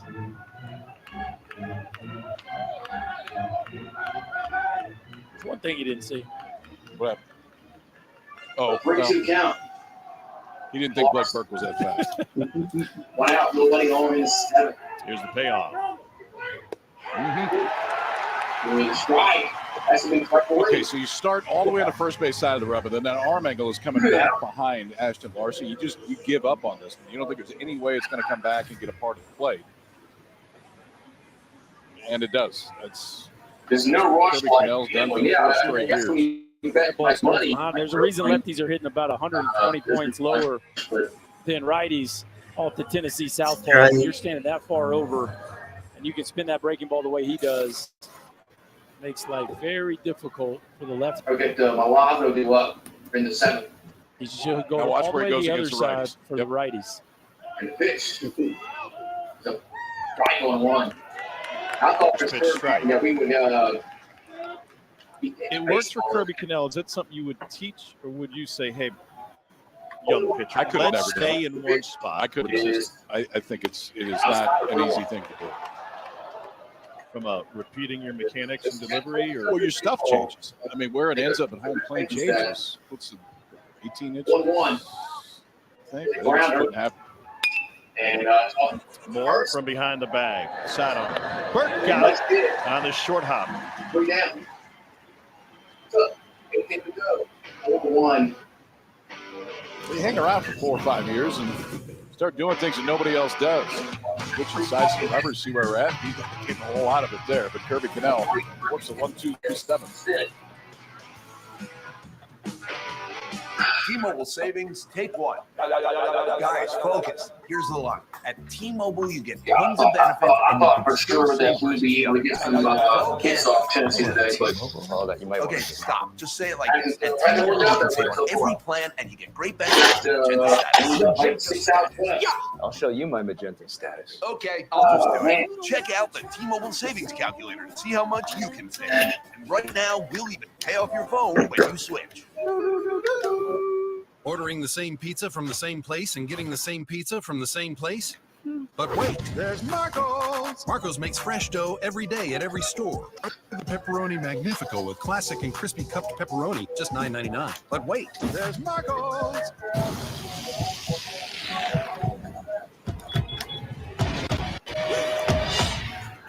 Well, how's it going, y'all? Scary about Energizer Ultimate Lithium. How's it going, y'all? #1 longest lasting AA battery. Recipes. Sorry, I apologize if it's messing up, y'all. Apologize, Are now man. being analyzed Don't know and why. restored using the power of Computer or AI. YouTube TV or. And I hope this is don't. My new home for us was I don't get tough, caught. but our agent Joe just got our needs. Hey, If Joe. I get one more, You've included us in on a I'm local gonna be secret. freaking A screwed. well-hidden dog, P-A-R-K.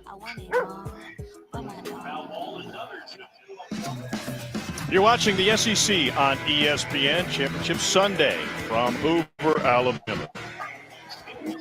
Tuesday night, SEC Inside will take you inside this tournament, the semis and the championship game, like only the SEC Inside crew can do. That's Tuesday, 7 Eastern on the SEC Network and available on the ESPN app. Got all sorts of access today. And how about this crowd? It is a tournament record for the week, over 180,000. In comparison, the ACC drew 71,000 this week over 15 sessions. It is more than double, and that's in a beautiful ballpark in Charlotte. This just means more. Shy of 16,000 for the championship game. So we didn't get We did not get Michael Jordan. Darn it. 16,000 here on a Sunday afternoon.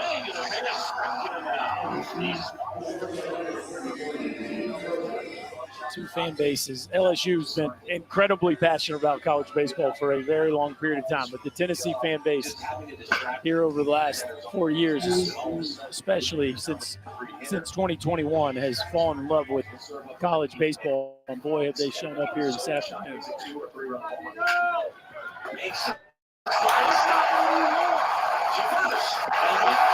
No movement on that one. First pitch strike to Curley. Lower phase batter.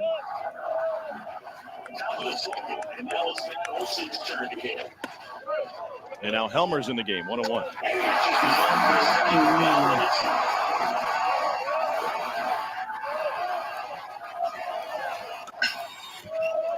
Trey Turner blocks it.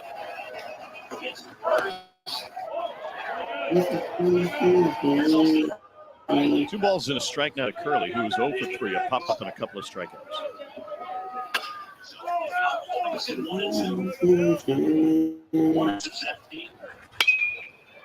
On the line and foul.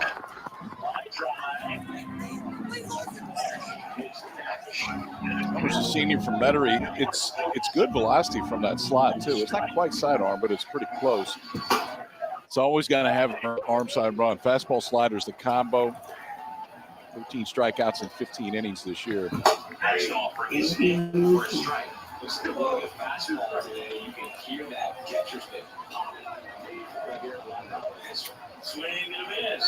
an LSU team which only has 4 wins on the season, trailing after 7 innings. The fourth was yesterday against South Carolina. This ball's rocketed the other way, and this will end up foul at the top of his fence. Just flicked it and went 330 feet. 108. Fast foul ball. Mr. Curley, that We'll go do it again. Just a long strike. 2 balls, 2 strikes. Blue ball.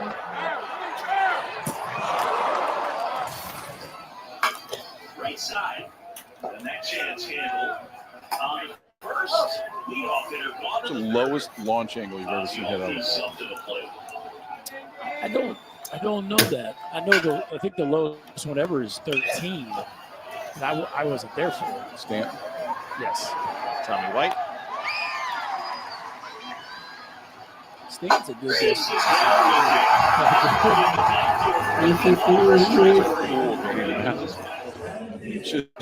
Just a home run by about 16 down the left field line.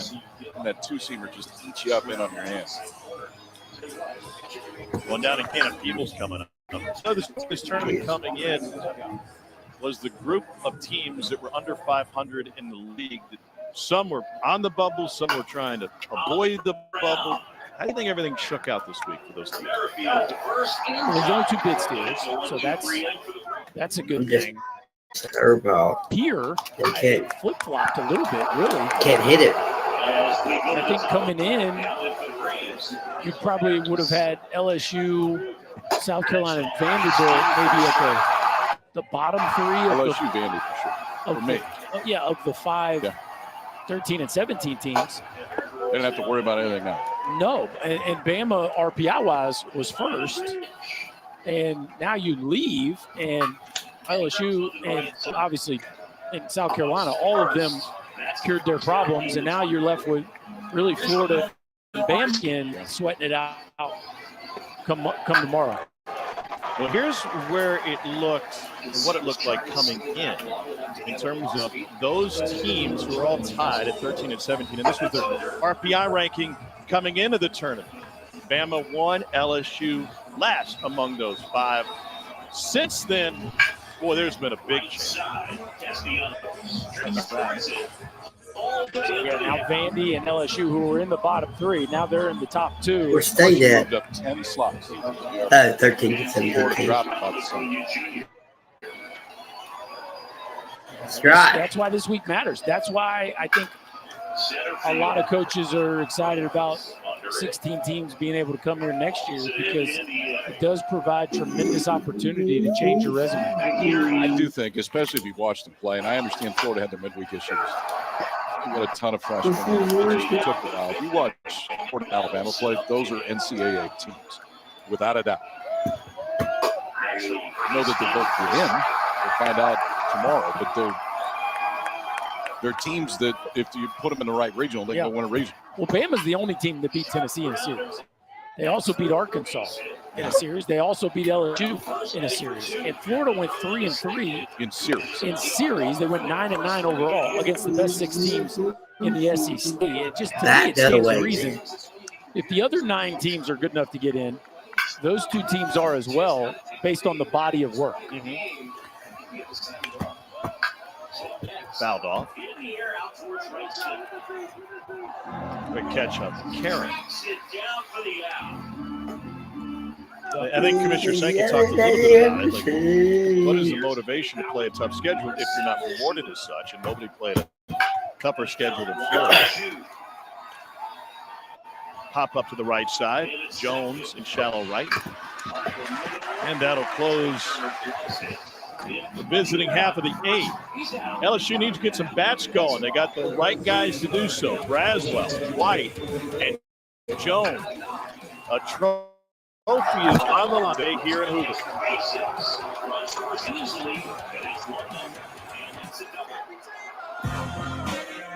This is what we do. This is why we work. Remember when your moment comes. Remember, this is what we dreamed of. Merrifield first in time.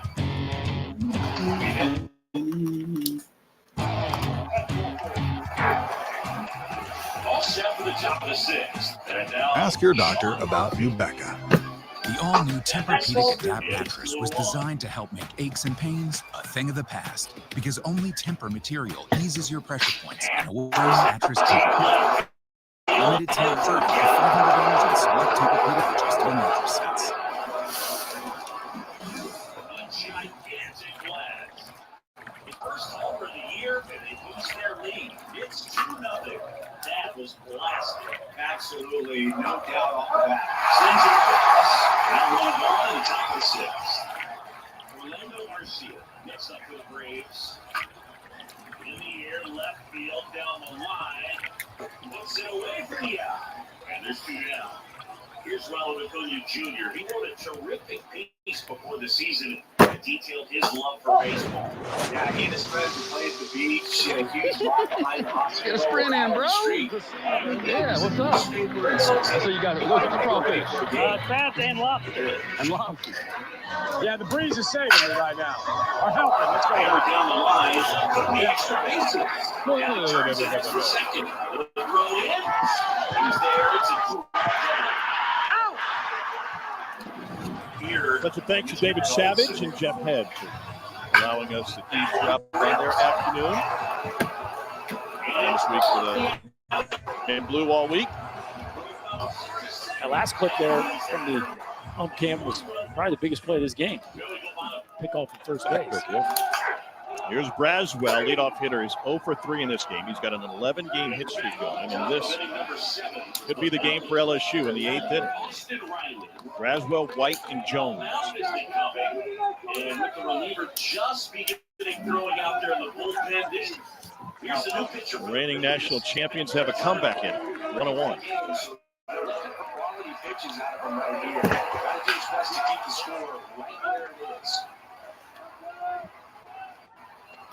The 1-2. Fights it off, you'll see another. Guys just don't look like they get comfortable swings against Cannell. And the pitch. No. I mean, he's not a – Cannell's one of those guys that – no, and if he came in to throw bullpen, there's nothing about it. We're like, man, this stuff's off the chart good. He really knows how to pitch. He locates well. Picked up by Christian Moore. One down.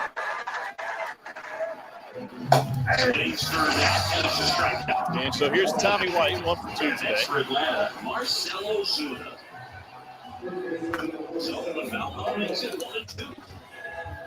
24 home runs in the season. Here on opening day.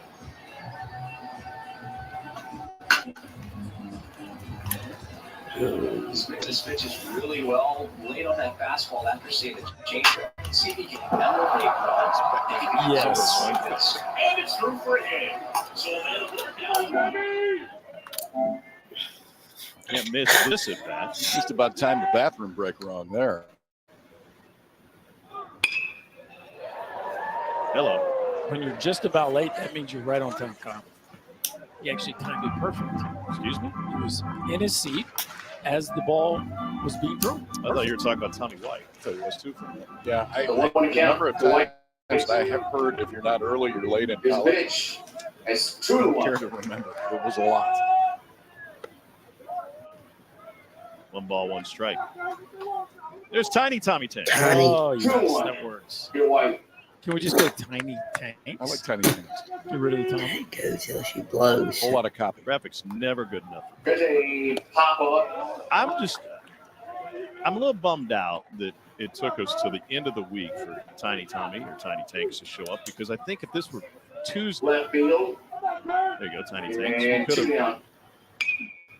Unreal, man. somebody show up Peters. To left, Yeah. Riley. I think we blew all our hits yesterday.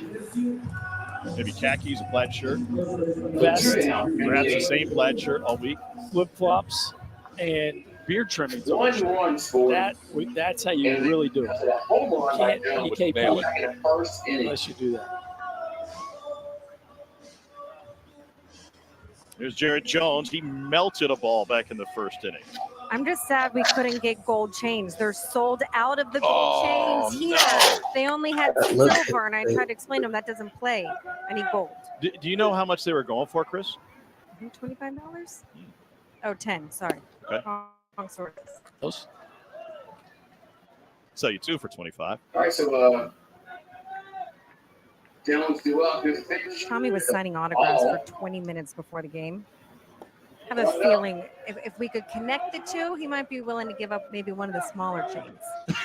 Don't make that promise. Gives up his jewelry. Don't tell Tiny. Cannot mess with his. I Don't do guarantee you, that. Tommy's chain did not cost $10. I'm coming, buddy.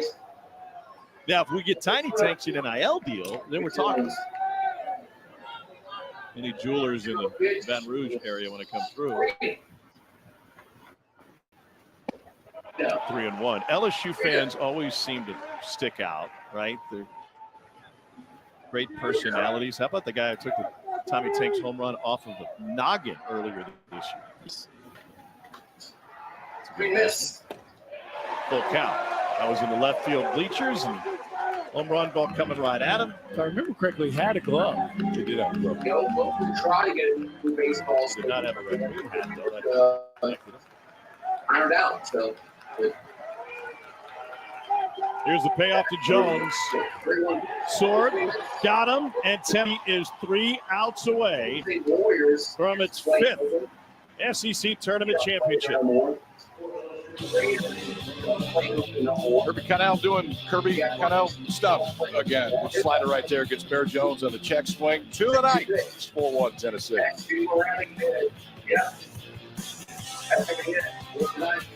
4-1 Tennessee. This is what we dream of. You should have done. This is why we work. Three. Remember, this is what we pray. Same. We've got 27 episodes under our belt, 6 seasons of dogs smothered in chili and shrimp hot out of the fryer. Each time we land in a different town, we come for the food and stay for the people. And we fell in love with home all over again. The True South Marathon is brought to you by Visit Sevierville. The SEC and SEC Network thank our official corporate sponsors All right, for y'all. the continued support of our student athletes during every championship season. Go what? Go where? Where am I going? I still have the Facebook. Before history is written, Facebook. it's played. Before it's frozen in time, it's fought one shift at a time. Before it's etched in silver, it's carved in ice. What happens next? We have to will last forever. The Stanley Cup Final on ABC. Comment down below if you think State's going to host.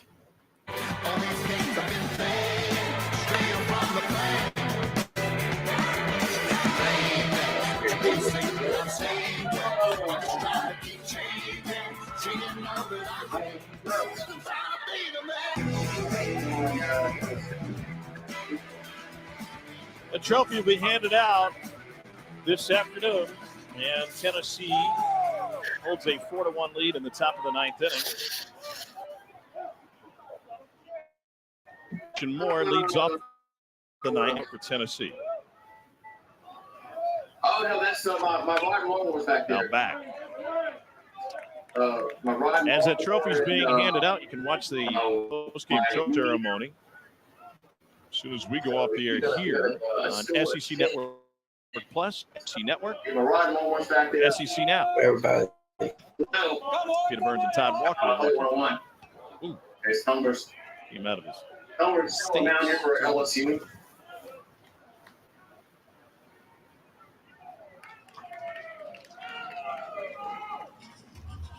So 1-1 count.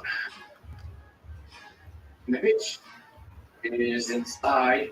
Guys, I was talking to Vitella before the game. I was like, after that home run you saw yesterday, like, what goes through your mind when you're watching Christian Moore at the plate? And he said, what I think people don't realize is they look at him and they see athletes. What they don't see is just how cerebral he is, that he is constantly in the dugout when he walks up there thinking about the pitches. And he sends it for dinner. Bingham started back, now in. And just how impressed he's been with the mental side of the game and how that has then gone into the dugout and relays all the information that he sees up there. Jay Johnson out. You love this center field. I was, I don't think it's a shock to me. You can't produce the way Christian Moore has produced over the last 3 years without being totally locked into the game. Those kinds of numbers don't happen by accident. You are dialed in not only to the improvement process and to the maintenance process of being a great player, but also to each and every game you play in. You can't fake those kind of numbers. LSU will go back to the bullpen. 4-1 Tennessee lead in the 9th. Question. There's the Rangers. We've got 27 episodes under our belt, 6 seasons of dogs smothered in chili and shrimp hot out of the fryer. Each time we land in a different town, we come for the food and stay for the people. At last I returned to my own sweet home in hollers where I play. And my dear old friends down here, and it's my heart longs to stay.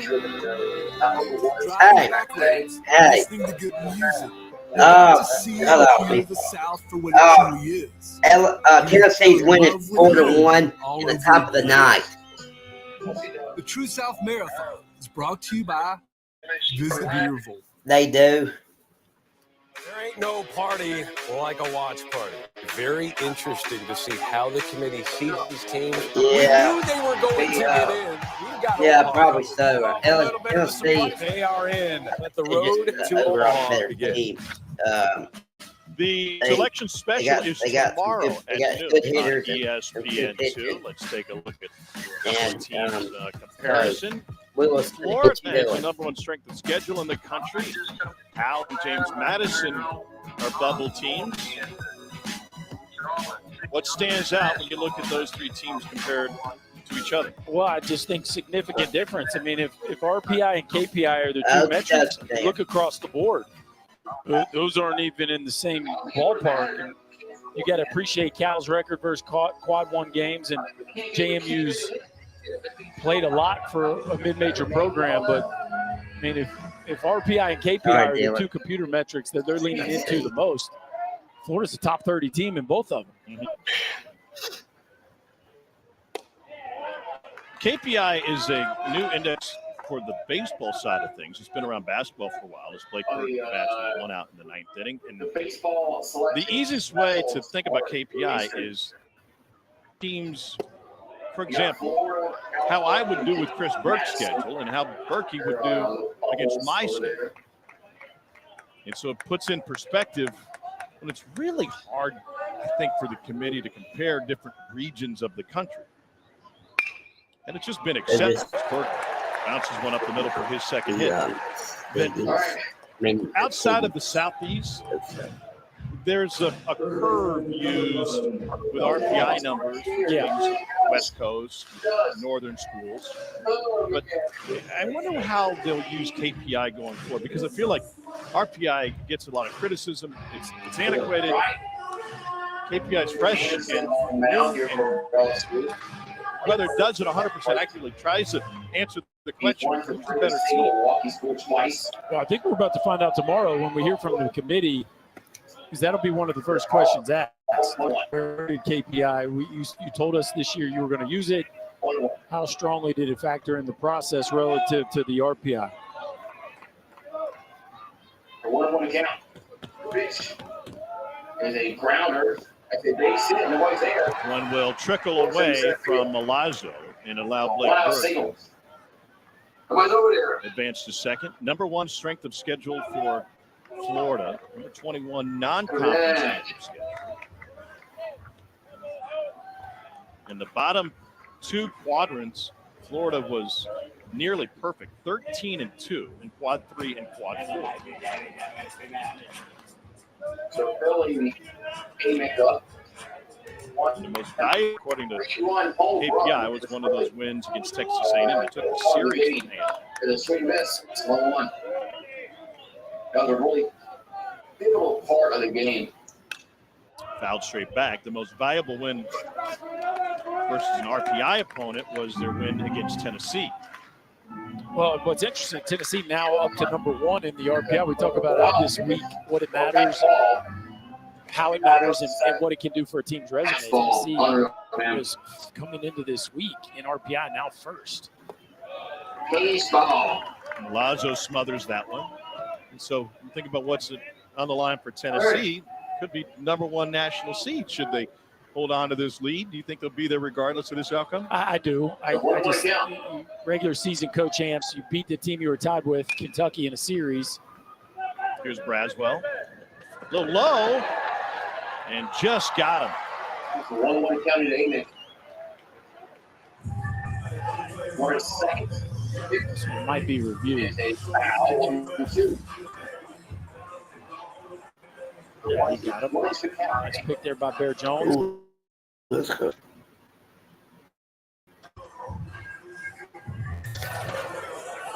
Tennessee challenge and ruling of out at first base. Previous plays under review.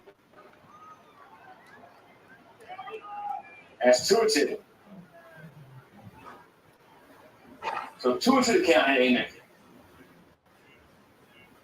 Shouldn't be long. I don't think so. Braswell was shifted over deep where he caught that ball. This was about as long a throw as a shortstop will have to make. Didn't get it all the way in there in the air, but Jared Jones did the rest. Nice job by the LSU first baseman. After review, the call of out at first base is confirmed. Tennessee has one challenge remaining. So the folks at D1 Baseball have projected the 8 national seats. We'll know the host sites tonight, right? Yeah.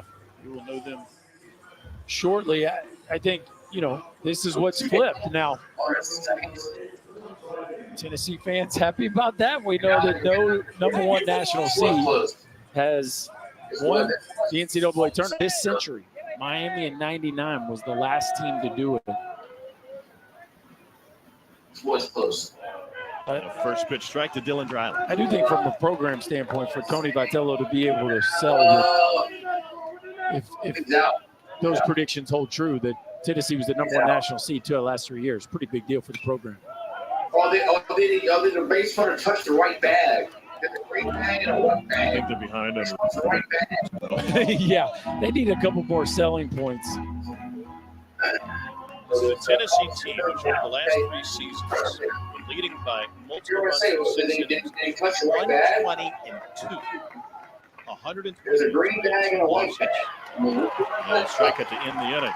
Last chance for LSU. It'll be Pearson, Travinsky, and then last night's hero, Steve Milam. Tigers trail by 3. We head to the home half of the night.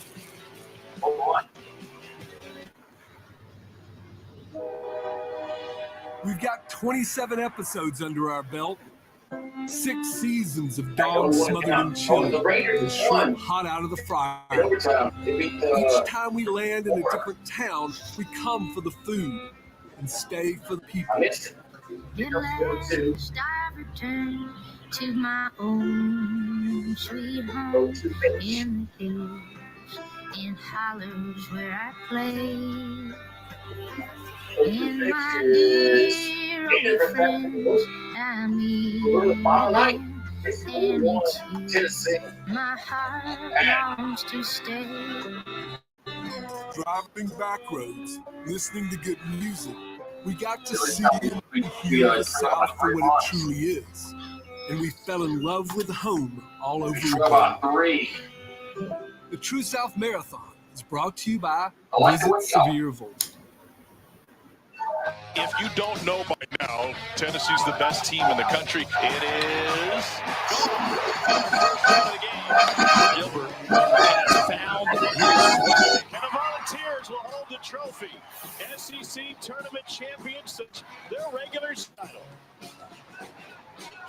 That's the most recent of 4 tournament championships for the Tennessee Volunteers. They are 3 outs away from number 5. Josh Pearson set to lead off the 9th for LSU. Don't forget the tournament reveal is tomorrow at noon Eastern on ESPN2. And then plenty of action coming your way in the regional starting on Friday. I would say super and a regular regional. And the 1-0 is trying 1-1. LSU will jump on a plane and fly to its regional site. All right, Glass City. Going to the Sooner State most recently, either Glass City. Oklahoma State.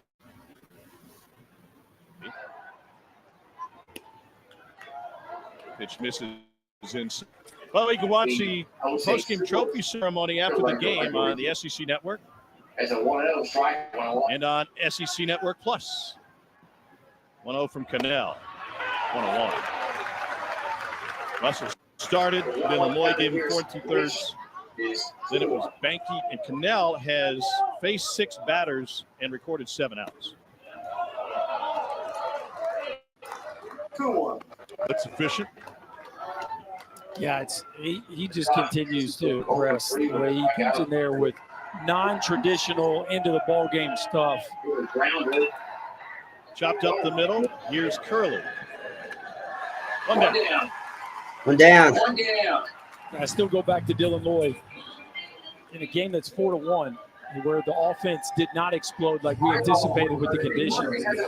The outing Dylan Lloyd gave Tennessee has been the reason they find themselves in this position right here. It's Billy Amick, who had been silent all week with the 3-run homer, and now the question is, do the Tigers have one more miracle in them here this week? Hayden Travinsky is 1 for 2. Tweet hit the home run.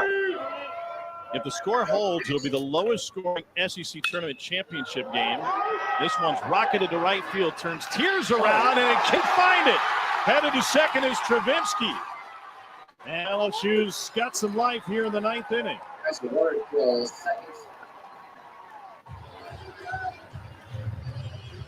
Boris Tears got turned a couple different directions there. Named the All-SEC defensive team right fielder. He turns to his right, turns to his left, back to his right, and actually got the glove on the ball. This ball looks like it Karam's off his glove. Still had a chance to make the play. Had to be a little discombobulated after all that turning as he's unable to finish that catch. And here comes that man again. It's Stephen Milam, the hero yesterday. To finish my previous thought, lowest scoring game in the championship since 2014 when Kevin O'Sullivan's Florida team beat LSU 2-0. That'll be the end of the line for Kirby Connell. 2 1/3 out of the bullpen for the nation's appearance leader. And the Vols go right back to the pen. They need 2 outs to secure a championship. 4-1, Tennessee leads LSU. Tennessee going to do the bullpen. They bring in a righty. This is not just a stop for allergy meds. This is a great price on what you need to survive the season. Good question. Backed by an expert. You are correct, Brian. Right in your neighborhood.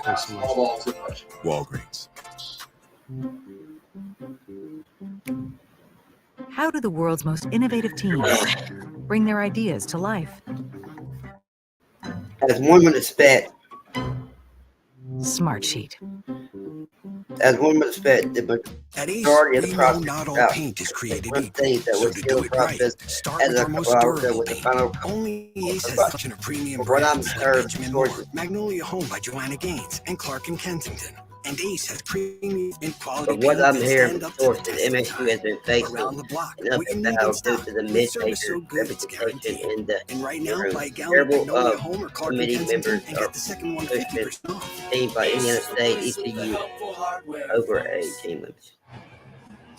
Good outing for Kirby Connell. Hops over the line, and he leaves after 2 2/3. 2 Ks, didn't And I walk also about, heard only allowed that 1 Chris hit. Simonis, that Selman had been on the phone for the last couple of days, pleading their In a low-scoring case. game prior to today, we're averaging 12 I'm not runs nearly per as game. confident in State grabbing Total a of host 5 on spot the as board a here. day. This is Aaron And I think Duke can Combs, face junior right-hander and from factor into Sarasota, this Florida. as a little.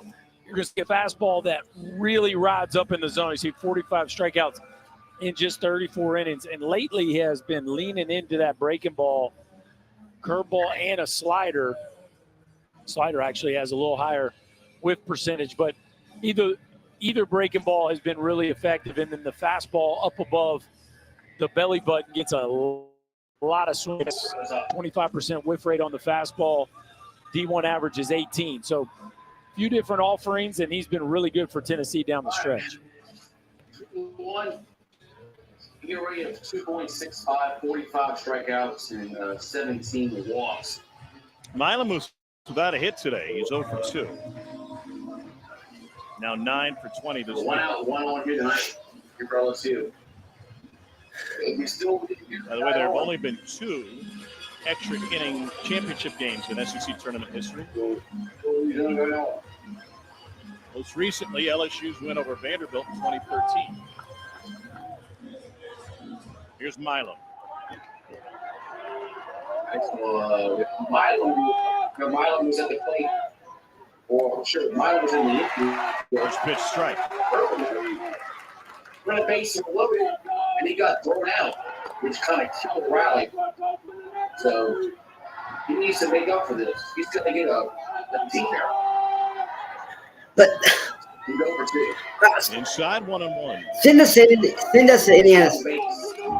Send us to Indiana State. 8-run deficit in the semifinals against South Carolina. They led this game 1-0 in the first. Let's see, with 3 in the third, 1 more in the second. Very few opportunities for the Tigers offense. They're 0 for 1 with runners in scoring position today. Tennessee pitching has been that good.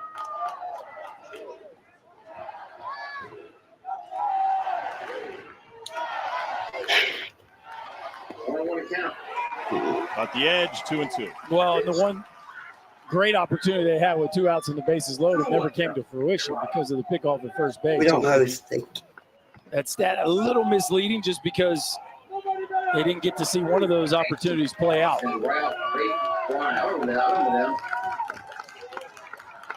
Milam was the base runner who was picked off to end the inning.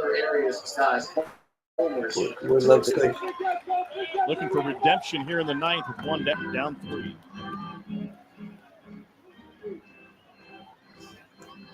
So 2-2 count. Nobody's won more titles than LSU, 12 of them. Go ahead and piss us off real good. Stroke to right field. Tears pushed back again. Can't get to this one. It's an automatic double that bounces over the wall. That'll cost LSU maybe an extra base from Milam, but it scores a run. Back-to-back doubles from Travinsky and Milam. Skip and Pulmonary on some national titles. They know comebacks. Left for right field. That is on the wall. The Grammel double. The Grammel double. Watch Tears out here in right field. It looked like he broke more on a tighter angle, then tried to retreat. Again, the wind is still howling out here. We haven't seen many fly balls, but both of those balls get over a very good defensive player in Kavaris Tears. Now the tying run comes to the plate. LSU, like they so often do, has found new.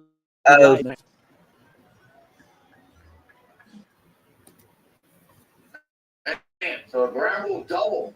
Scoring a run in second. And so it's Mac Bingham to the plate. He is 0 for 1 after this visit from Frank Anderson.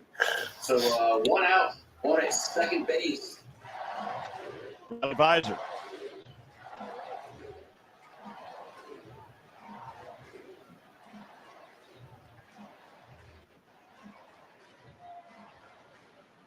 Pretty good. All right, so Bingham do up. That's another thing people are pushing. They don't want to be screwed as a 2 seed if they get a hose. That guy's ready for a comeback. Bingham is a senior from San Diego. Out of Torrey Pines High Chelsea School. with that Started his absolute college kill career in them. Arizona. He looks at a first pitch strike, 0-1. 4 seasons. They were absolutely killed them. Was on the Pac-12 team, all Pac-12 last year. Chelsea. They were absolutely. Fastball for Combs is average fastball is They were usually absolutely 92 killed. miles an hour. Right now, he is we can 87, 88 on that fastball. Ripped to third off the glove of Amick. Milam will come around to score. Headed to second is Bingham. 3 straight doubles for LSU. Oh my God.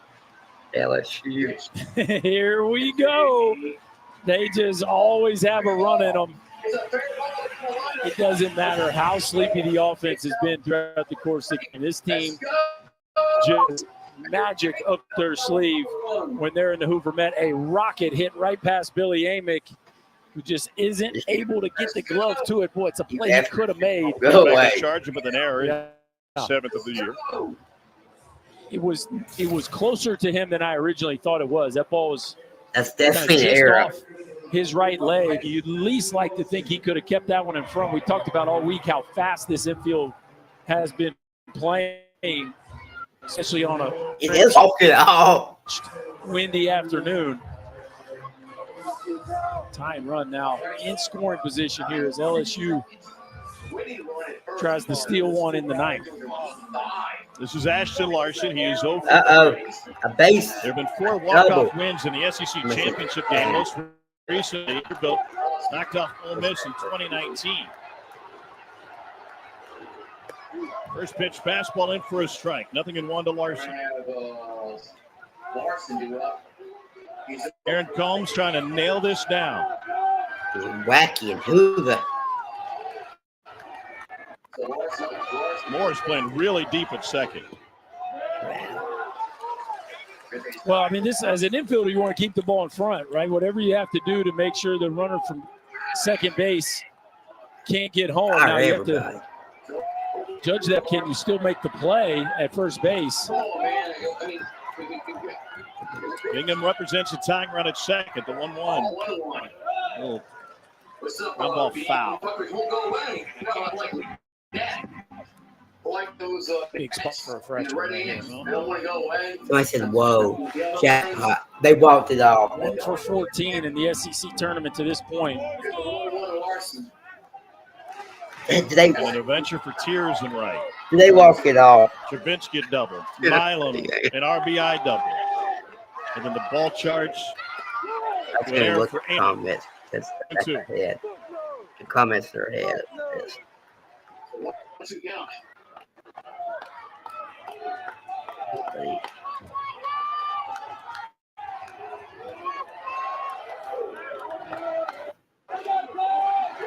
Two from Combs to Larson. Oh, breaking ball's up, full count. It's Tuesday gonna walk it off. I mean, LSU gonna walk it off again. LSU has 2 walk-off wins this season, both against SEC teans. A win against Auburn in the red season, and a walk-off against South Carolina yesterday. 3-2. Swing and a miss. Combs spins one right under the bat. 2 down. Boy, he has not had his best breaking ball to this point in the ball game, but you talk about saving your best one for a pitch you have to have. Aaron Combs, not only is it a nasty breaker, but it's a strike. So whether it's a take or a swing, that's going to be strike 3. Just a gnarly breaking ball when he needed it the most. Now what an opportunity here for the senior Alex Malazzo to tie this ball game up. Malazzo, the 9-hole hitter, is 0 for 3 with 3 ground outs. And he ducks into the first pitch, 1-0. Awesome pitch there, man. Awesome pitch. 5 hits this tournament. He hasn't homered all season. That guy hits a lot of home runs. 1-1. And the ball went out.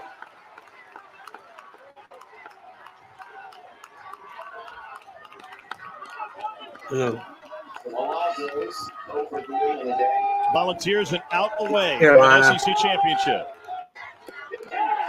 1-2. Indiana. Right there. Looks like Combs starting to feel a little bit better breaking ball. I just don't understand. Good job. The pitch. Swing and a miss. It's a Tennessee 2-step, a regular season title and a tournament title.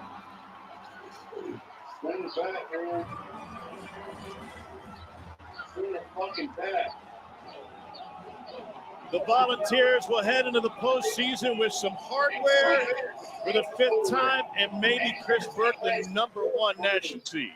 Pretty remarkable. 2 tournament titles over the last 3 years. They will be the nation's #1 seed for 2 times in the last 3 years. Tony has built a monster in Knoxville, and they continue to come through in big moments. I wouldn't care. And what a 9th inning he just had, as Aaron Combs seemingly didn't have it, and then found it. Last 2 hitters, all the drama you could ever ask for down the stretch.